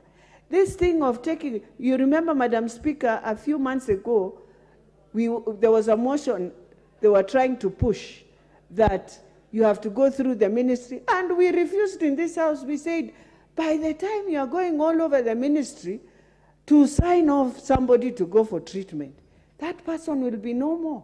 So, Madam Speaker, we are saying, if any person has an insurance, by a parastatal, by a company, given, allow them. If there's nobody who is willing to go and sleep in a hospital for the sake of sleeping in a hospital, so they should be allowed, if they go and say, I feel this and this, and I have gone through several treatments, allow me to move and go for other treatments, they must be allowed. And they must be allowed because that is the person who understands where they are sick, how they are sick. Madam Speaker, even as I name this banned pesticides in the European Union, in India, how I pray that in our country, as I have said and named, some of them, there are so many, Madam Speaker, there are more than 200 that are supposed to be out of our shelves today, and not just the ones that are supposed to be for Kenya, Madam Speaker, but we also need to ask, we need to check what has been banned in European Union should be banned in Kenya. What should be banned in India should be banned in Kenya. With those few remarks, Madam Speaker, I just want to say this is one motion that we should carry to the end as the 13th Parliament and see that we have saved the face of many Kenyans. For all those Kenyans who have passed on through cancer, today we celebrate you wherever you are, and we pray that God has mercy on your souls. Thank you, Madam Speaker. Very much, Honorable Beatrice. The Honorable Brighton Yegon, member for Konoin. Thank you very much.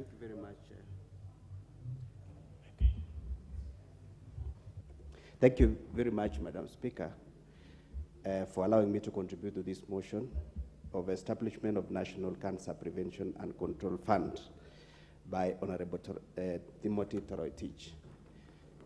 Madam Speaker, as you know, cancer is a menace, and many Kenyans have been consumed by the cancer menace, and it's actually spreading like a bushfire, Madam Speaker, in our villages, and it's a total disaster.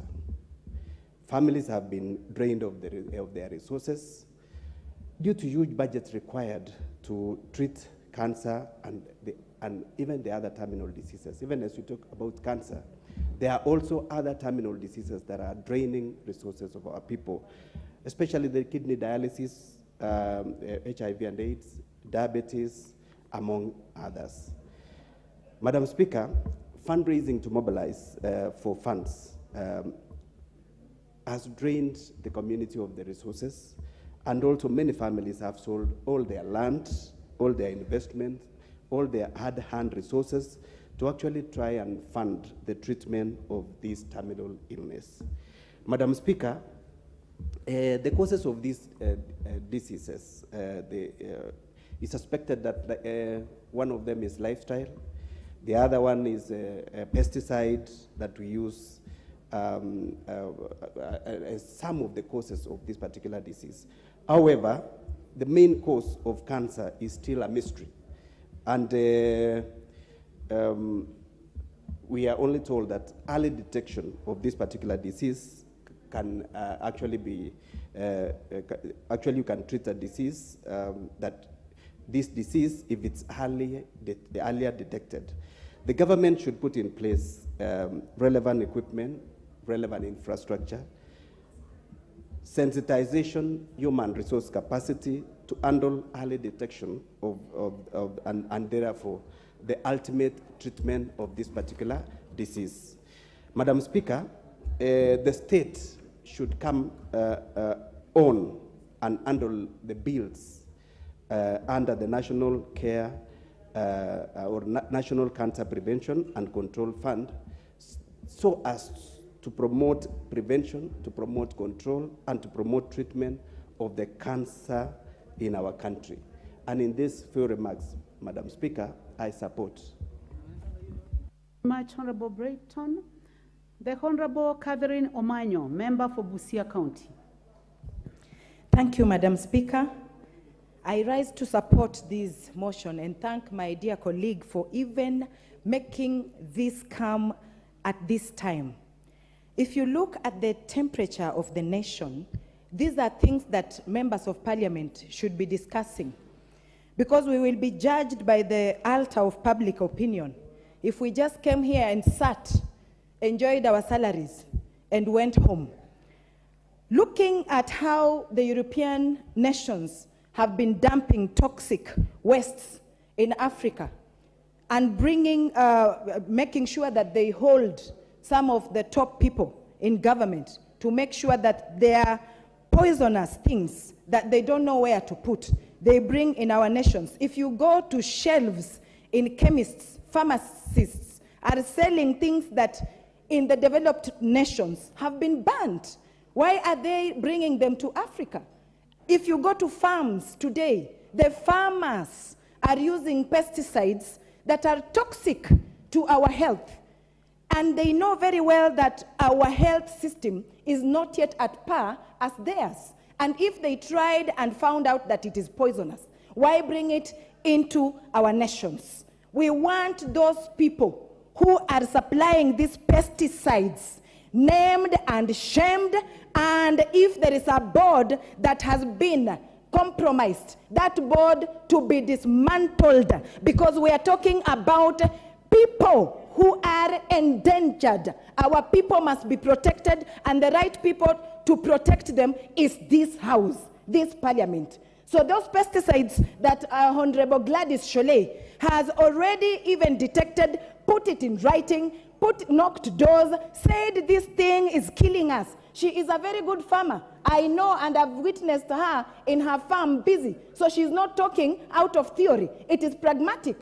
Why should we keep counting? Oh, cancer is killing us. Oh, cancer is on the rise. Oh, cancer. And we know that we have the oomph to prevent from this, from being spread. So we need those people that are allowing these pesticides to be supplied today, if not now. They must be named and shamed, and if they are in big offices, we need them out of those offices. We know very well that if we have this fund, cancer fund, in time, we will have these symptomatic patients detected in advance. If cancer is diagnosed in advance, that means it will not be costly. They will actually try to seize it. They will prevent it. They will do whatever they can do at their capacity. Those doctors know what they do to at least control it and kill it Actually, cancer can be healed if they detect it on time. But normally in Africa, cancer is only diagnosed or detected at the time when it has eaten up the person. They are almost dying. And most people know once they announce that you have cancer, it just means you are already nearer the grave. So we can do something about this. The nation at 60 years plus, we are not young, we do not have teething issues of asking how, and we have the best research, Nairobi University, these other institutions that do research can do this. Let us not keep thinking that the solution is somewhere else or the solution must be in Europe or America. The solution is in our hands, and this is the time to activate what we can do as a nation and stand tall. Thank you, Madam Speaker. We have to put these health issues as a priority. You cannot be leading graves. We want to lead people who are healthy, and a healthy nation makes wealth. Thank you, Madam Speaker. Thank you very much. The Honorable George Koimburi, the member for Juja. Asante sana Madam Speaker kwa kunipea nafasi hii ili nikaweze kuchangia jambo hili ambalo limeleta shida katika taifa letu la Kenya, mambo ya ugonjwa huu wa kansa. Lakini Madam Speaker, ningeomba tu waheshimiwa tujaribu kuiangalia kwa undani zaidi, sababu mwenye ameleta mswada huu ameongea mambo ya kucontrol funds ambazo huwa zinatumika sana wakati tunatibu ama tunaangazia huu ugonjwa wa kansa. Madam Speaker, ni jambo ambalo ni la muhimu la kuzungumziwa katika jamhuri letu la Kenya, sababu watu wengi wameumia na watu wengi pesa zao zimeisha. Familia nyingi zimezorota, wameuza mashamba, wameuza manyumba, wameuza pia asilimali ambazo zimewafaidi jamii zao. Kwa hivyo ningeomba Madam Speaker, tuiangalie jambo hili tukiangazia sana pahali pesa hizi huwa zinaenda, tuhakikishe ya kwamba zimerudi kwa raia, zimesaidia watu, na sana sana zisaidie kujenga mahospitali na pia kupeana madawa ambazo zitasaidia kutibu ugonjwa huu wa kansa. Asante sana Madam Speaker. Thank you. Asante sana mheshimiwa wa Juja.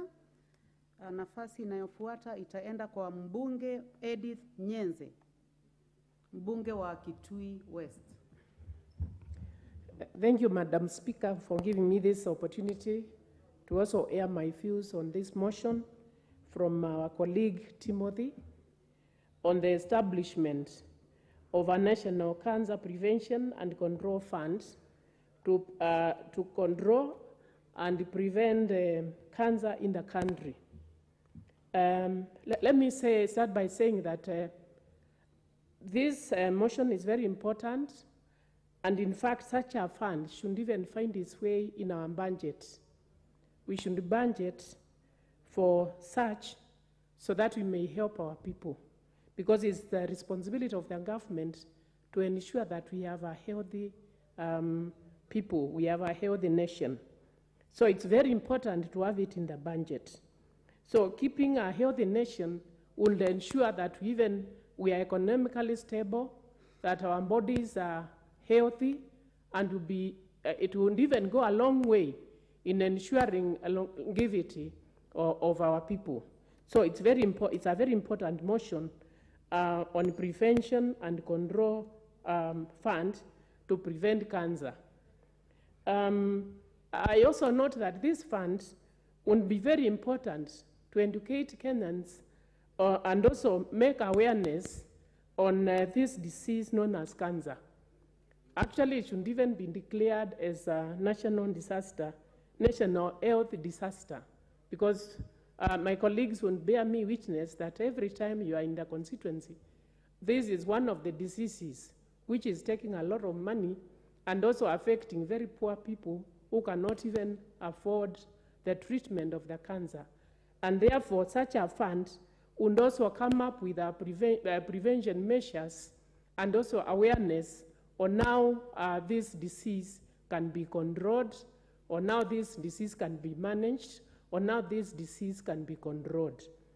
And actually what I want to say is that if it is proven that some of these things like pesticides are coming from other countries, pesticides, some chemicals, some cosmetics, some medicine, that they are finding their way into our country and causing cancer. So what is the government doing? Where is KEBS? Why are they not preventing us from getting such goodies from outside the country, which would bring such disease? So I would caution that the government, we should be very careful. If this one is a proven fact that they are causing cancer, then we should be doing something to prevent these things getting into our country. But Madam Speaker, also, sometimes I even question about cancer. They say that cancer is caused by weight, that is excessive weight. They say that cancer is caused by tobacco. Cancer is caused by alcohol. But sometimes I wonder, you go and see a very thin person in the country who does not even take meat, and they say meat also causes cancer.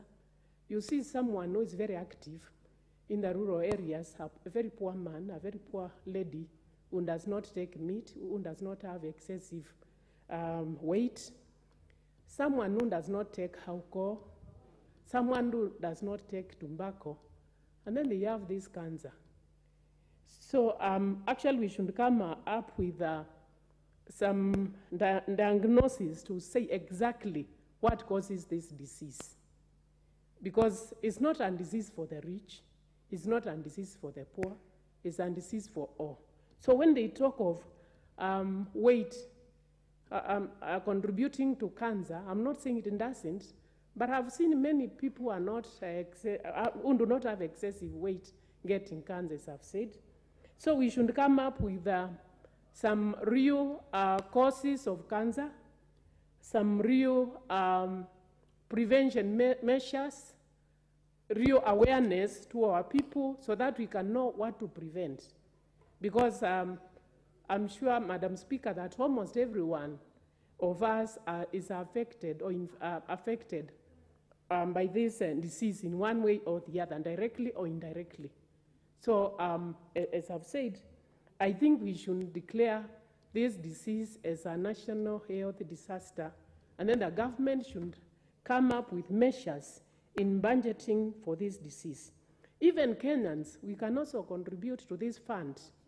We can contribute to this fund, maybe even through the awareness. We could have cancer walks, or even if it's on an annual basis, and we contribute towards this fund. I'm sure all of us, since we are affected, Kenyans would be willing to even contribute to this fund and ensure that this killer disease, this horrifying disease, is controlled, is prevented, and, if possible, reduced in a big way. And with that, Madam Speaker, I support. Thank you. Thank you very much, Member for Kitui West. Honorable members, before we go to the Honorable Wamushomba, I would like to welcome students seated at the Speakers Gallery, St. Peter's Kambukaini Secondary School from Kieni constituency, Nyeri County.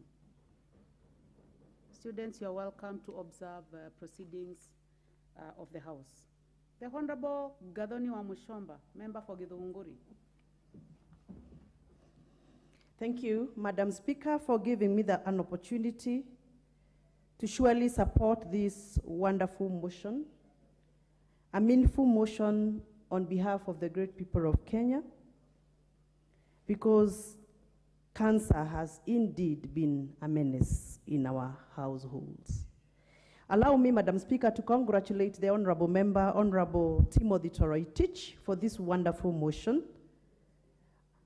I am sure the people who voted in this honorable member are proud to have a realistic member who's moving with the times and the needs of the people of his constituency. And on behalf of all other members, Honorable Timothy Toroitich, thank you for filling the gap.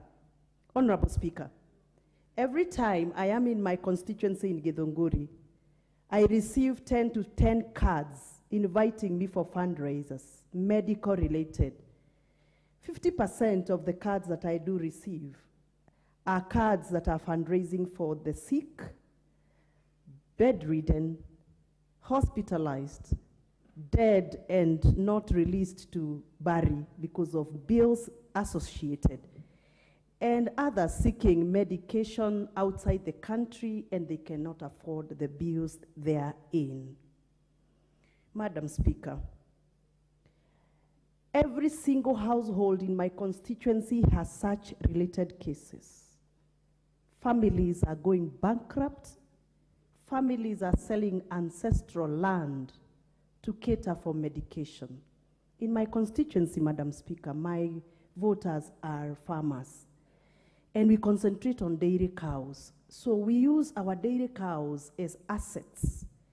We have provided our pedigree cows in hospital as security to be able to cater for medication bills.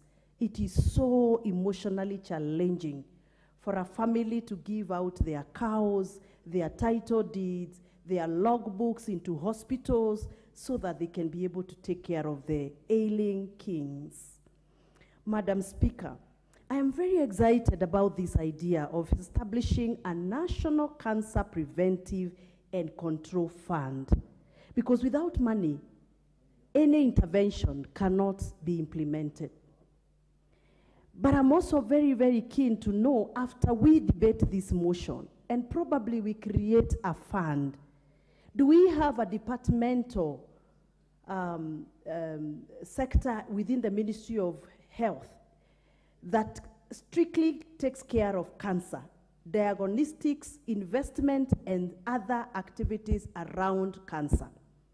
Madam Speaker, I come from a media communication background, and I've been very active for the last 24 years in this country.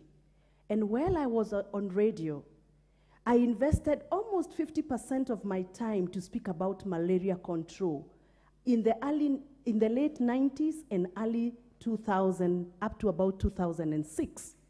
Every single morning, we aired advertisements sensitizing communities around the lake, around the Central Highlands, the Eastern Highlands, on how to prevent malaria. We even created a department in the Ministry of Health called the DOMC, Department of Malaria Control. That was a preventive intervention. Madam Speaker, we have the money, and we are supporting this motion so that we can create the money through the National Cancer Preventive and Control Fund. But Madam Speaker, after we get the fund, what preventive efforts are we going to put in place so that we can have a complementary approach? We control, we fund, and we prevent. But Madam Speaker, how do we prevent? Because preventive medicine is cheaper than curative medicine. How do we prevent cancer in this country when we have made Kenya the dumping place for electronic waste, which within it has very serious levels of lead, a metal associated with causing cancer? Madam Speaker, how do we control cancer, yet we are still allowing fuel in this country that is not purified enough and carries with it lead, a hard metal that is known scientifically to cause cancer? Madam Speaker, how do we control the spread of cancer when we still are allowing pesticides in this country that are banned in other areas of jurisdiction because of the mess and the hazard associated with such pesticides. Madam Speaker, about a month ago, I traveled to Japan, and I had a discussion around our coffee and people who buy our coffee from Kenya to Japan. And sadly, they told me that they no longer buy coffee from Kenya, and our coffee is banned for the next 3 years, since 2020, because of impurities that have been traced to be carried by our coffee because of use of banned pesticides. Madam Speaker, I even got a list of pesticides that are in use in Kenya that are currently banned in Japan. They gave me a list of 127 pesticides allowed to be used in Kenya. But if you go to the website of Pest Control Board, Kenyan Pest Control Board, you will find over 300 pesticides allowed. The difference of those pesticides, Madam Speaker, is what is even making our coffee not get market outside Kenya. We are the source, we are the conduits, and we are the problem. Even as we set this National Cancer Prevention Control Fund, we must come up with complementary approaches that are going to help us win the war against cancer, like we did with malaria control and many other diseases that has been our problem, and we have come up with a solution. So I do support this motion, and how I pray that this is not going to die at the motion level. How I pray that, Madam Speaker, through your honorable chair, you are going to give directions on the way to actualize the National Cancer Prevention and Control Fund. Thank you, Madam Speaker. Thank you, Member for Githunguri. The Honorable Naomi Wako.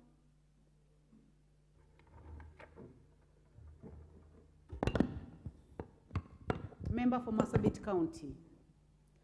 Thank you very much, Madam Speaker, for allowing me to add my voice to this very important motion that has been brought to us by Honorable Timothy Toroitich, and also thank him for coming up with this motion that concerns each one of us. Madam Speaker, as many honorable members have already said, cancer is a disease, is something that is affecting our country and has affected every family in this country in a huge way. Some people have suffered because of a family member, others have lost 2 family members, and you can imagine even the stress, the financial, it drains people financially, and you can imagine what many families have gone through, especially those who have been affected in terms of 2 members of the family. And cancer is something that, before we used to believe that maybe it is because of your advanced age that you get cancer. But today, even a 1-year-old baby, even 6-month-old baby, I have witnessed a child who is less than a year who died of cancer. And it was very traumatizing for the parents, for the mother and the father to sit there and take care of a sick child who is quite young and cannot even be able to bear the pain. Madam Speaker, families have been denied the opportunity to grow economically and even as a family because of the confusion that this disease has brought into many homes. I know even here as we sit, many of us have been either been affected or others survive with cancer. And that is why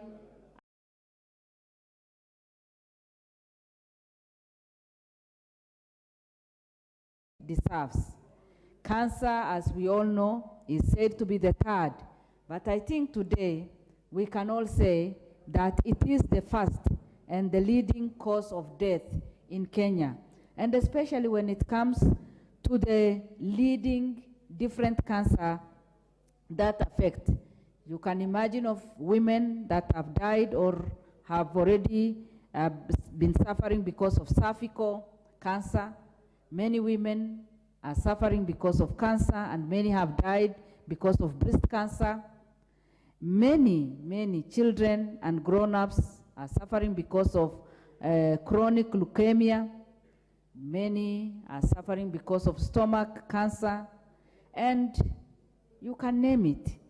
And this is something that the moment you hear of cancer in your family, it brings a lot of problems, because poverty levels of our members of the country and county have been increased due to this disease. Madam Speaker, that is why we as the leaders in this country today need to come up with a measure, with a way that cancer can be fully controlled. And that is why establishment of National Cancer Prevention and Control Fund is something that we need to do now, if not now, like yesterday. Madam Speaker, early cancer screening and management is good for us to advocate for in every county, so that in all the 47 counties, we have the cancer screening centers and management, so that people don't travel. The people from Marsabit travel for hundreds and hundreds of kilometers all the way from Marsabit, which is almost 700 kilometers from here. And we travel, people travel in order to seek for medication. So if we have cancer centers and management in every county, and not only have the building alone, but have it with all the requirements, with all the equipment, with all the doctors and the experts to manage that, then that can help people. Today, Madam Speaker, people don't even get to Nairobi. Many of our patients travel all the way to India. And the question that we need to ask ourselves is this: we have all the hospitals we need in this country. Why would our people travel all the way to India? The expense you incur in Kenya is almost 3 times or 4 times than the expense that people incur in India. And that means then there is need for people to review even the cost implication of cancer treatment. Madam Speaker, proper research needs to be done in order to know the causes of cancer in almost all the counties, because like my county, suffers a lot, and many people have died and still suffering because of this disease. Nobody knows the cause. People blame eating of meat or animal product. Others say it is because of the chemicals, and some of our people are not even exposed to chemicals. They live such a natural and traditional lives, so you wonder where they get these diseases from. Others say that it is because of the refrigerators and refrigerated food. Many of our people do not have even refrigerators at their homes. And so we need to do enough research and invest in that. Again, there is need for us as a country to provide good medical care to the patients and also caregivers. Counseling to both the sick and the caregivers is something that we need to do.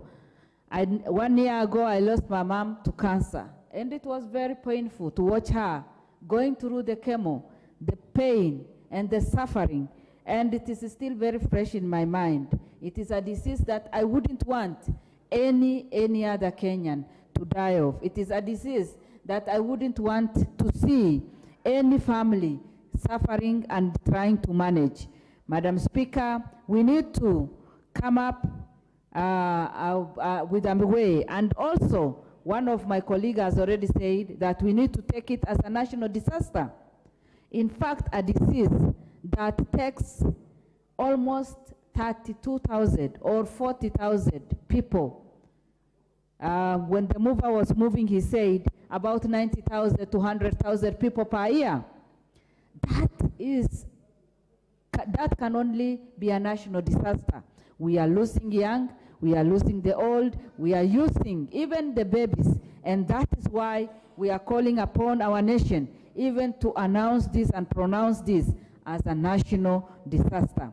Madam Speaker, the only thing that we can give to the people who are currently in hospitals, suffering and going through the pain of chemo, the heavy medication, and the pain, the trauma that they are going through, the only gift that we can give them as they go through that is to establish this cancer prevention and control fund as a nation, whereby they know, even when they are on that bed, they will know that as a nation, we are thinking about them and we are working with them. Madam Speaker, there are families that have lost both the parents to cancer, and children are left orphaned. We need to come up with a special program so that all the children orphaned as a result of cancer can be given special care. Number one, they fear that they are also going to die because of cancer, and that is why counseling is necessary. A special fund for them is also relevant so that they can be comforted even if their parents or one parent has gone. Maybe it is the breadwinner who has gone with cancer. They know that they will get the necessary education so that they can take care of their lives in future. Madam Speaker, there is need for Ministry of Health to come up with serious measures and way forward so that when people get into this, then we know that as a country, we are taking care of this. Madam Speaker, I support this motion, and it is my prayer that very, very soon, these funds will be established to comfort and help those who are already infected and affected by the disease. Thank you. Very much, Member for Marsabit. Honorable members are listening to various members as they contributed. The Honorable Amushomba called upon the Speaker to guide, and I have heard other members calling upon the guidance on what needs to be done. One is to bring to your attention that there already exists an Act of Parliament, that is the Cancer Prevention and Control Act of 2022. So it is important for the mover of the motion to find a way of bringing an amendment to this Act. I'm sure you know what to do. You will be guided by the clerk's office. We have a robust legal department that can assist you to ensure that all these matters that are being raised by the members can be brought in as an amendment. I hope that helps to guide the House and also for the other members who are going to contribute going forward. Honorable members, now we will go to the costs, and we'll have the member for Magarini. I hope that he's in the House. The Honorable Harrison Kombe, member for Magarini. Asante Mheshimiwa Spika kwa kunipatia fursa hii kuweza kuchangia katika hoja hii ya saratani. Mheshimiwa Spika, jibu la tiba ya saratani iko kwa Waafrika. Jamii ya Magharibi ni wazuri sana kwa kubuni matatizo, lakini si wazuri wa kutoa suluhisho, ila Afrika peke yake. Swala hili la saratani ni swala ambalo tunaweza kulizuia na kulimudu. Kwanza niseme shukrani kwa ndugu Timothy kwa kuleta mswada huu wa kuweza kubuni hazina maalum ambayo itashughulikia swala hili la saratani. Hii hazina kwanza itatusaidia kwa kuweza kufanya utafiti, na pia vile vile itasaidia hata wale ambao hawawezi kugharimia matibabu haya ya saratani. Saratani ni ugonjwa ambao unaweza kudhibitiwa na pia vile vile kumdiwa kwa wakati unaofaa. Shida kubwa ambayo tuko nayo kwa wakati wa sasa ni kwamba madaktari wetu hapa nchini si warahisi wa kukwambia wewe unaugua kansa. Maana wanaogopa wakikwambia hivyo utaingiwa na hofu na vile mambo yakaweze kukuharibikia haraka kuliko kawaida. Na hofu, niambie bunge hili kwamba hofu ni ugonjwa ambao hata umeshinda hii saratani, kwa sababu hofu peke yake inaweza kukuua hata kabla. Zamani upungufu wa kinga mwilini ulipogunduliwa, ilikuwa kuambiwa tu wewe uko na HIV tayari ushakufa. Hivi leo ukiambiwa una saratani tayari wewe unafikiria miezi 6 baadaye utaenda kupumzika kaburini. Lakini si hivyo. Inastahili watu waambiwe mapema. I would like to be assisted to identify the member who has crossed from the left all the way to the right. Which honorable member is this? Is he a new member in the House? I hope you are not going to cross back to where you were. Is the member?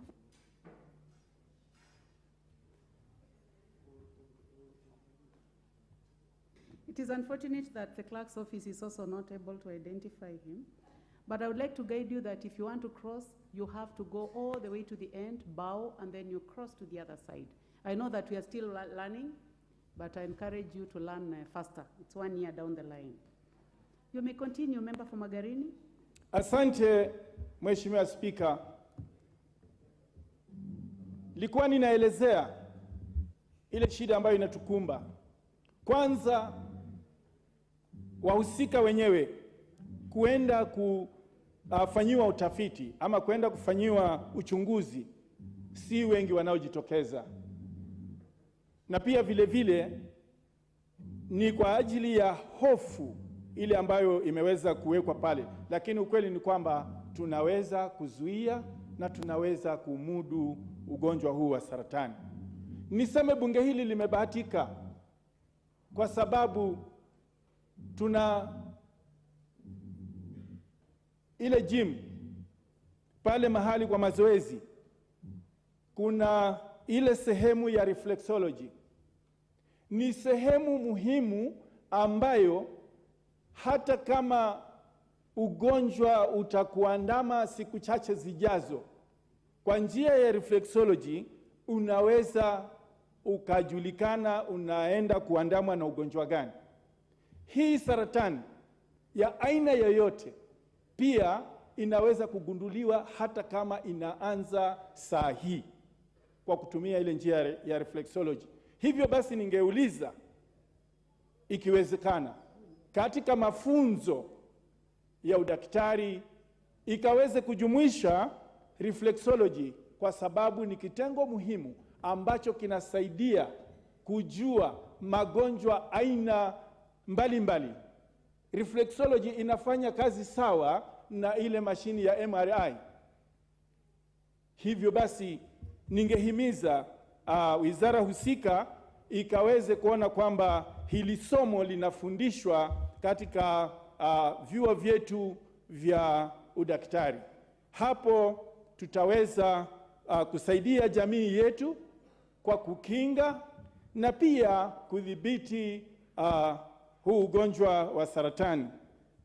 Mheshimiwa Spika, pia vile vile kuna hili shirika la ubora wa bidhaa. Ni shirika ambalo kwa sasa linatugwaga, kwa sababu hivi tunavyozungumza, kwanza kwa madawa yale ambayo yanauzwa kwa sasa ama yanatumika, 60% ya madawa hayo hayafai kabisa. ni 40% tu peke yake ndio madawa ambayo yanaweza kutufaa kwa matumizi, lakini 60 hayafai na bado yanapatikana katika maduka ya kuuza madawa. Hilo shirika pia ingefaa lipigwe tochi ama lipigwe msasa. Kwa hayo machache au mengi, Mheshimiwa Spika, niseme asante tena. Asante. Asante sana Mheshimiwa wa Magarini. Honorable members, I would like to find out whether the following members are in the House because their names are appearing on the screen. The Honorable Eric Muchangi, member for Nyanjes. The Honorable Lillian Sioi. Please remove those names from the screen. The Honorable Anthony Wainaina, out of the House, since they left their cards inserted. The Honorable Joses Lel Mengit. The Honorable Wakili Moriu. Okay, thank you very much. Let us proceed to the Honorable Joseph Emanthe, member for Turkana Central.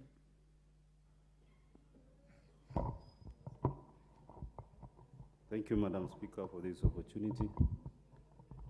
First, in the onset, I will want to say thank you to Honorable Toroitich for bringing out this motion on the establishment of a Cancer Prevention and Control Fund. Madam Speaker, the first thing I will want to give as part of my input into this motion is that the effects of cancer is actually one of the most contributing factor into our socio-economic growth, and the negative effects of cancer is what makes even our economy in one way or another not to grow in a better trajectory, because we are spending a lot of money at the household level to treat cancer. When we get into the statistics of cancer, you realize that cancer is one of the third highest cause of morbidity in the country, and this contributes to 7% of the death in Kenya. Madam Speaker, I will not want to speak so much into this because my fellow members have been able to speak into it, but I will want to appreciate that the president of our country was able to take the CSS into a contract signing process. And what I wanted to input into is that when we are able to introduce a fund, a cancer fund, it will be easier to measure their performance. It will also be easier for us to understand how much of our funds in the country goes into supporting cancer prevention and control. And therefore, when we say that we have a National Institute of Cancer, That is member for Kisii County. You know, I know that you're still learning, but when you entered, you stuck on the left, and in the middle, you crossed the floor to the other side. So you do not do that. I would like you to walk back, bow, and make a decision on which side of the aisle you want to be, and walk there. You may proceed, Honorable Member for Turkana Central. Honorable Speaker, what I wanted to mention is about the performance contracting and also the introduction of the National Institute of Cancer to take charge of the fund. Once we introduce it, it will be very much easier. And lastly, Madam Speaker, is to ensure that this comes out as either an amendment to the existing act or we provide for a regulation that will help us be able to bankroll on this fund. Because, Madam Speaker, it is a very, very important fund that will help us as a country. Looking at the much agony in terms of emotional challenges, the household is brought from let's say maybe 60% access to income to zero, and the dependents are left, and so much of agony is left behind when the patient or the person who was maybe the household breadwinner or the caregiver dies. Thank you, Madam Speaker, and I support. Thank you very much, Member for Turkana Central. The Honorable Francis Igei, Member for Sotik. Madam Speaker, I also want to thank you for giving me this opportunity to also contribute to this very important motion.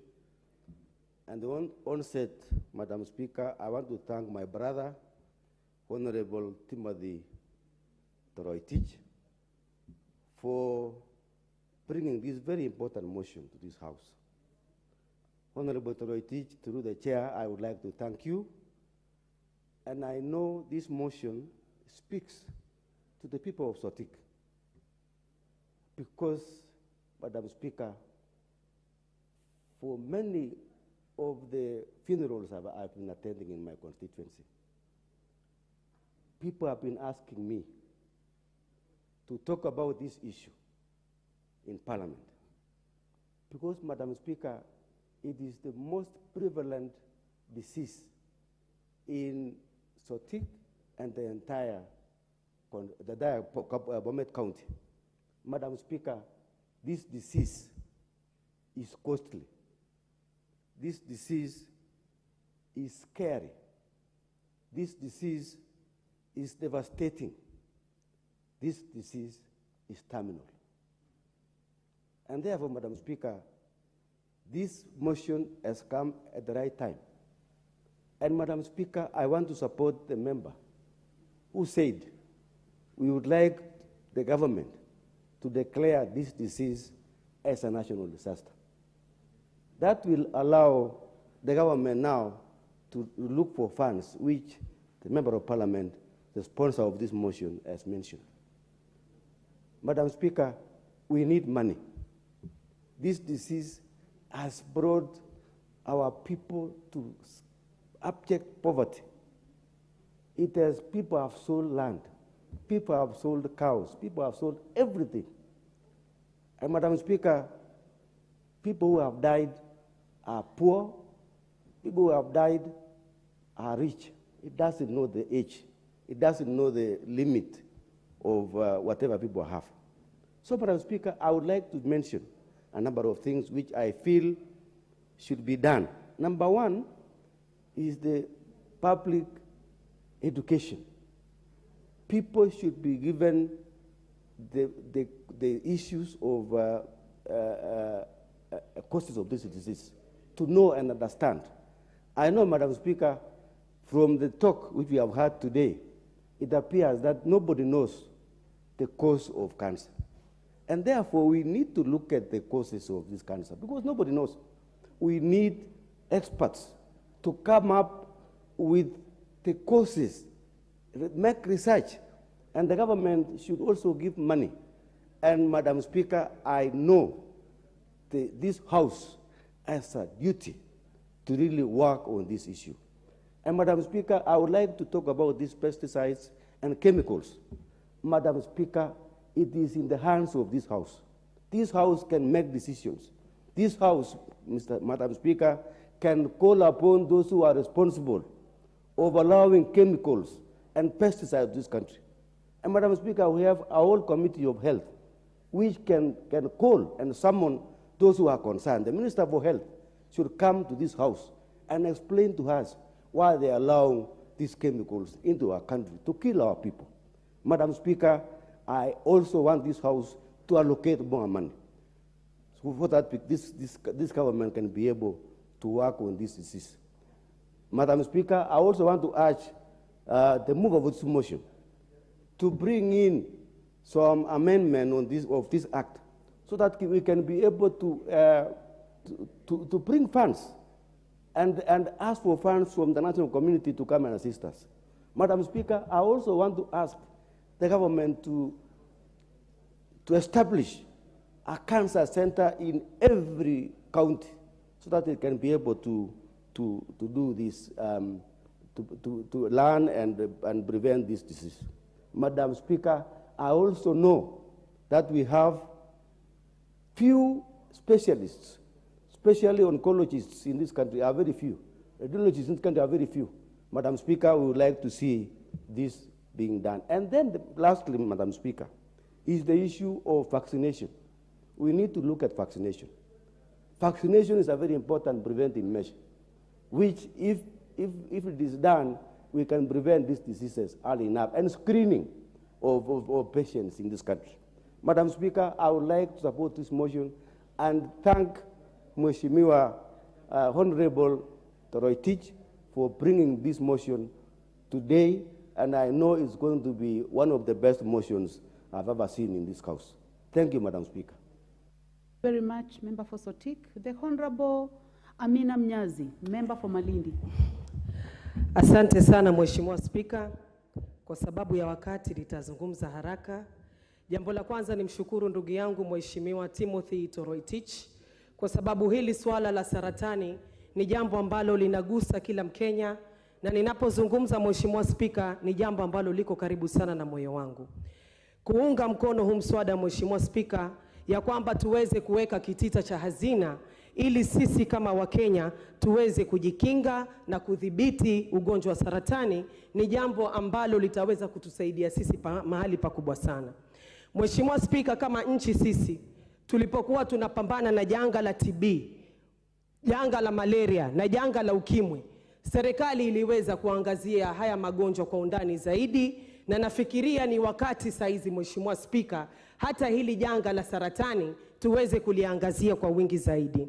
Mheshimiwa Spika, pale Malindi kuna watu wengi ambao wako na gonjwa la saratani, na nami nimeweza kuwasaidia kwa njia tofauti, lakini ni vizuri saizi tuweze kuweka vichwa vyetu pamoja ili tuzidi kusaidia watu wetu. Jambo la kwanza, hata mbali na hizi pesa, sisi kama wabunge na kama serikali ni lazima tuwezeshe zaidi madaktari wetu, tusomeshe watu wetu kuhusu ugonjwa wa saratani, ndipo tusipate madaktari ambao ni kidogo, tuweze kuwa na madaktari wengi ambao wanaweza kutusaidia kwa upande wa saratani. Mheshimiwa Spika, kama vile magonjwa mengine, kama gonjwa la ukimwi, wako na madawa yao na wanapatiwa madawa na serikali pamoja na vyakula. Hata wale ambao wako na gonjwa la saratani ni muhimu tuweze kuwasaidia, waweze kupata madawa, waweze kupata vyakula ili waweze kujisaidia katika hali yao. Honorable, in the interest of time, honorable members, the Honorable of Amina Mnyazi will have a balance of 3 minutes when this debate is put in the order paper, and after which the mover will be called to reply. So, honorable members, at the time now being 1 o'clock, this House starts adjourned until today, Wednesday, the 2nd day of August 2023 at 2:30 p.m. Thank you.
Good morning to you. You're right on time for the Senate live proceedings. This being a live proceedings of the Senate on Wednesday morning, the date being the 26th of July, the year is 2023. Remember, this particular live broadcast is brought to you by the Kenya Broadcasting Corporation in collaboration with the Parliamentary Broadcasting Unit. You can also follow up on this particular live broadcast courtesy of our live YouTube channels, that is courtesy of Parliament of Kenya on the Senate wing, as well as on KBC Channel 1 on YouTube. You can also watch us live on Senate TV on Signet. Allow me to take you through the highlights in the order of business this morning, this being a sitting with a lot of motions for deliberation by senators this morning. And given priority this morning is the incorporation of intelligent water management systems in buildings and plans for sustainable living.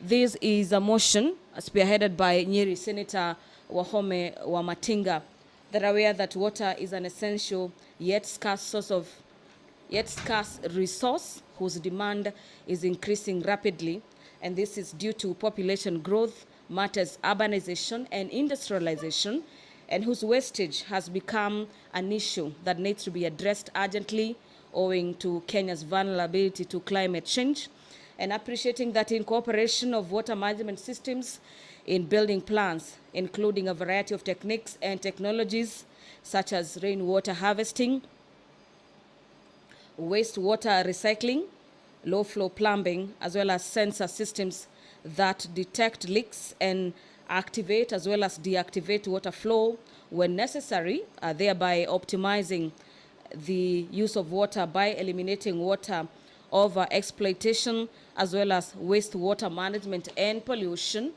The Senate urges the Ministry of Lands, Public Works and Housing as well as Urban Development in coordination with the Council of Governors as well as the National Environment Management Authority to do two things. One, incorporate into the building code and standards a requirement for intelligent water management systems in all building plans, as well as undertake a systematic national-wide renovation to government-owned businesses to incorporate water management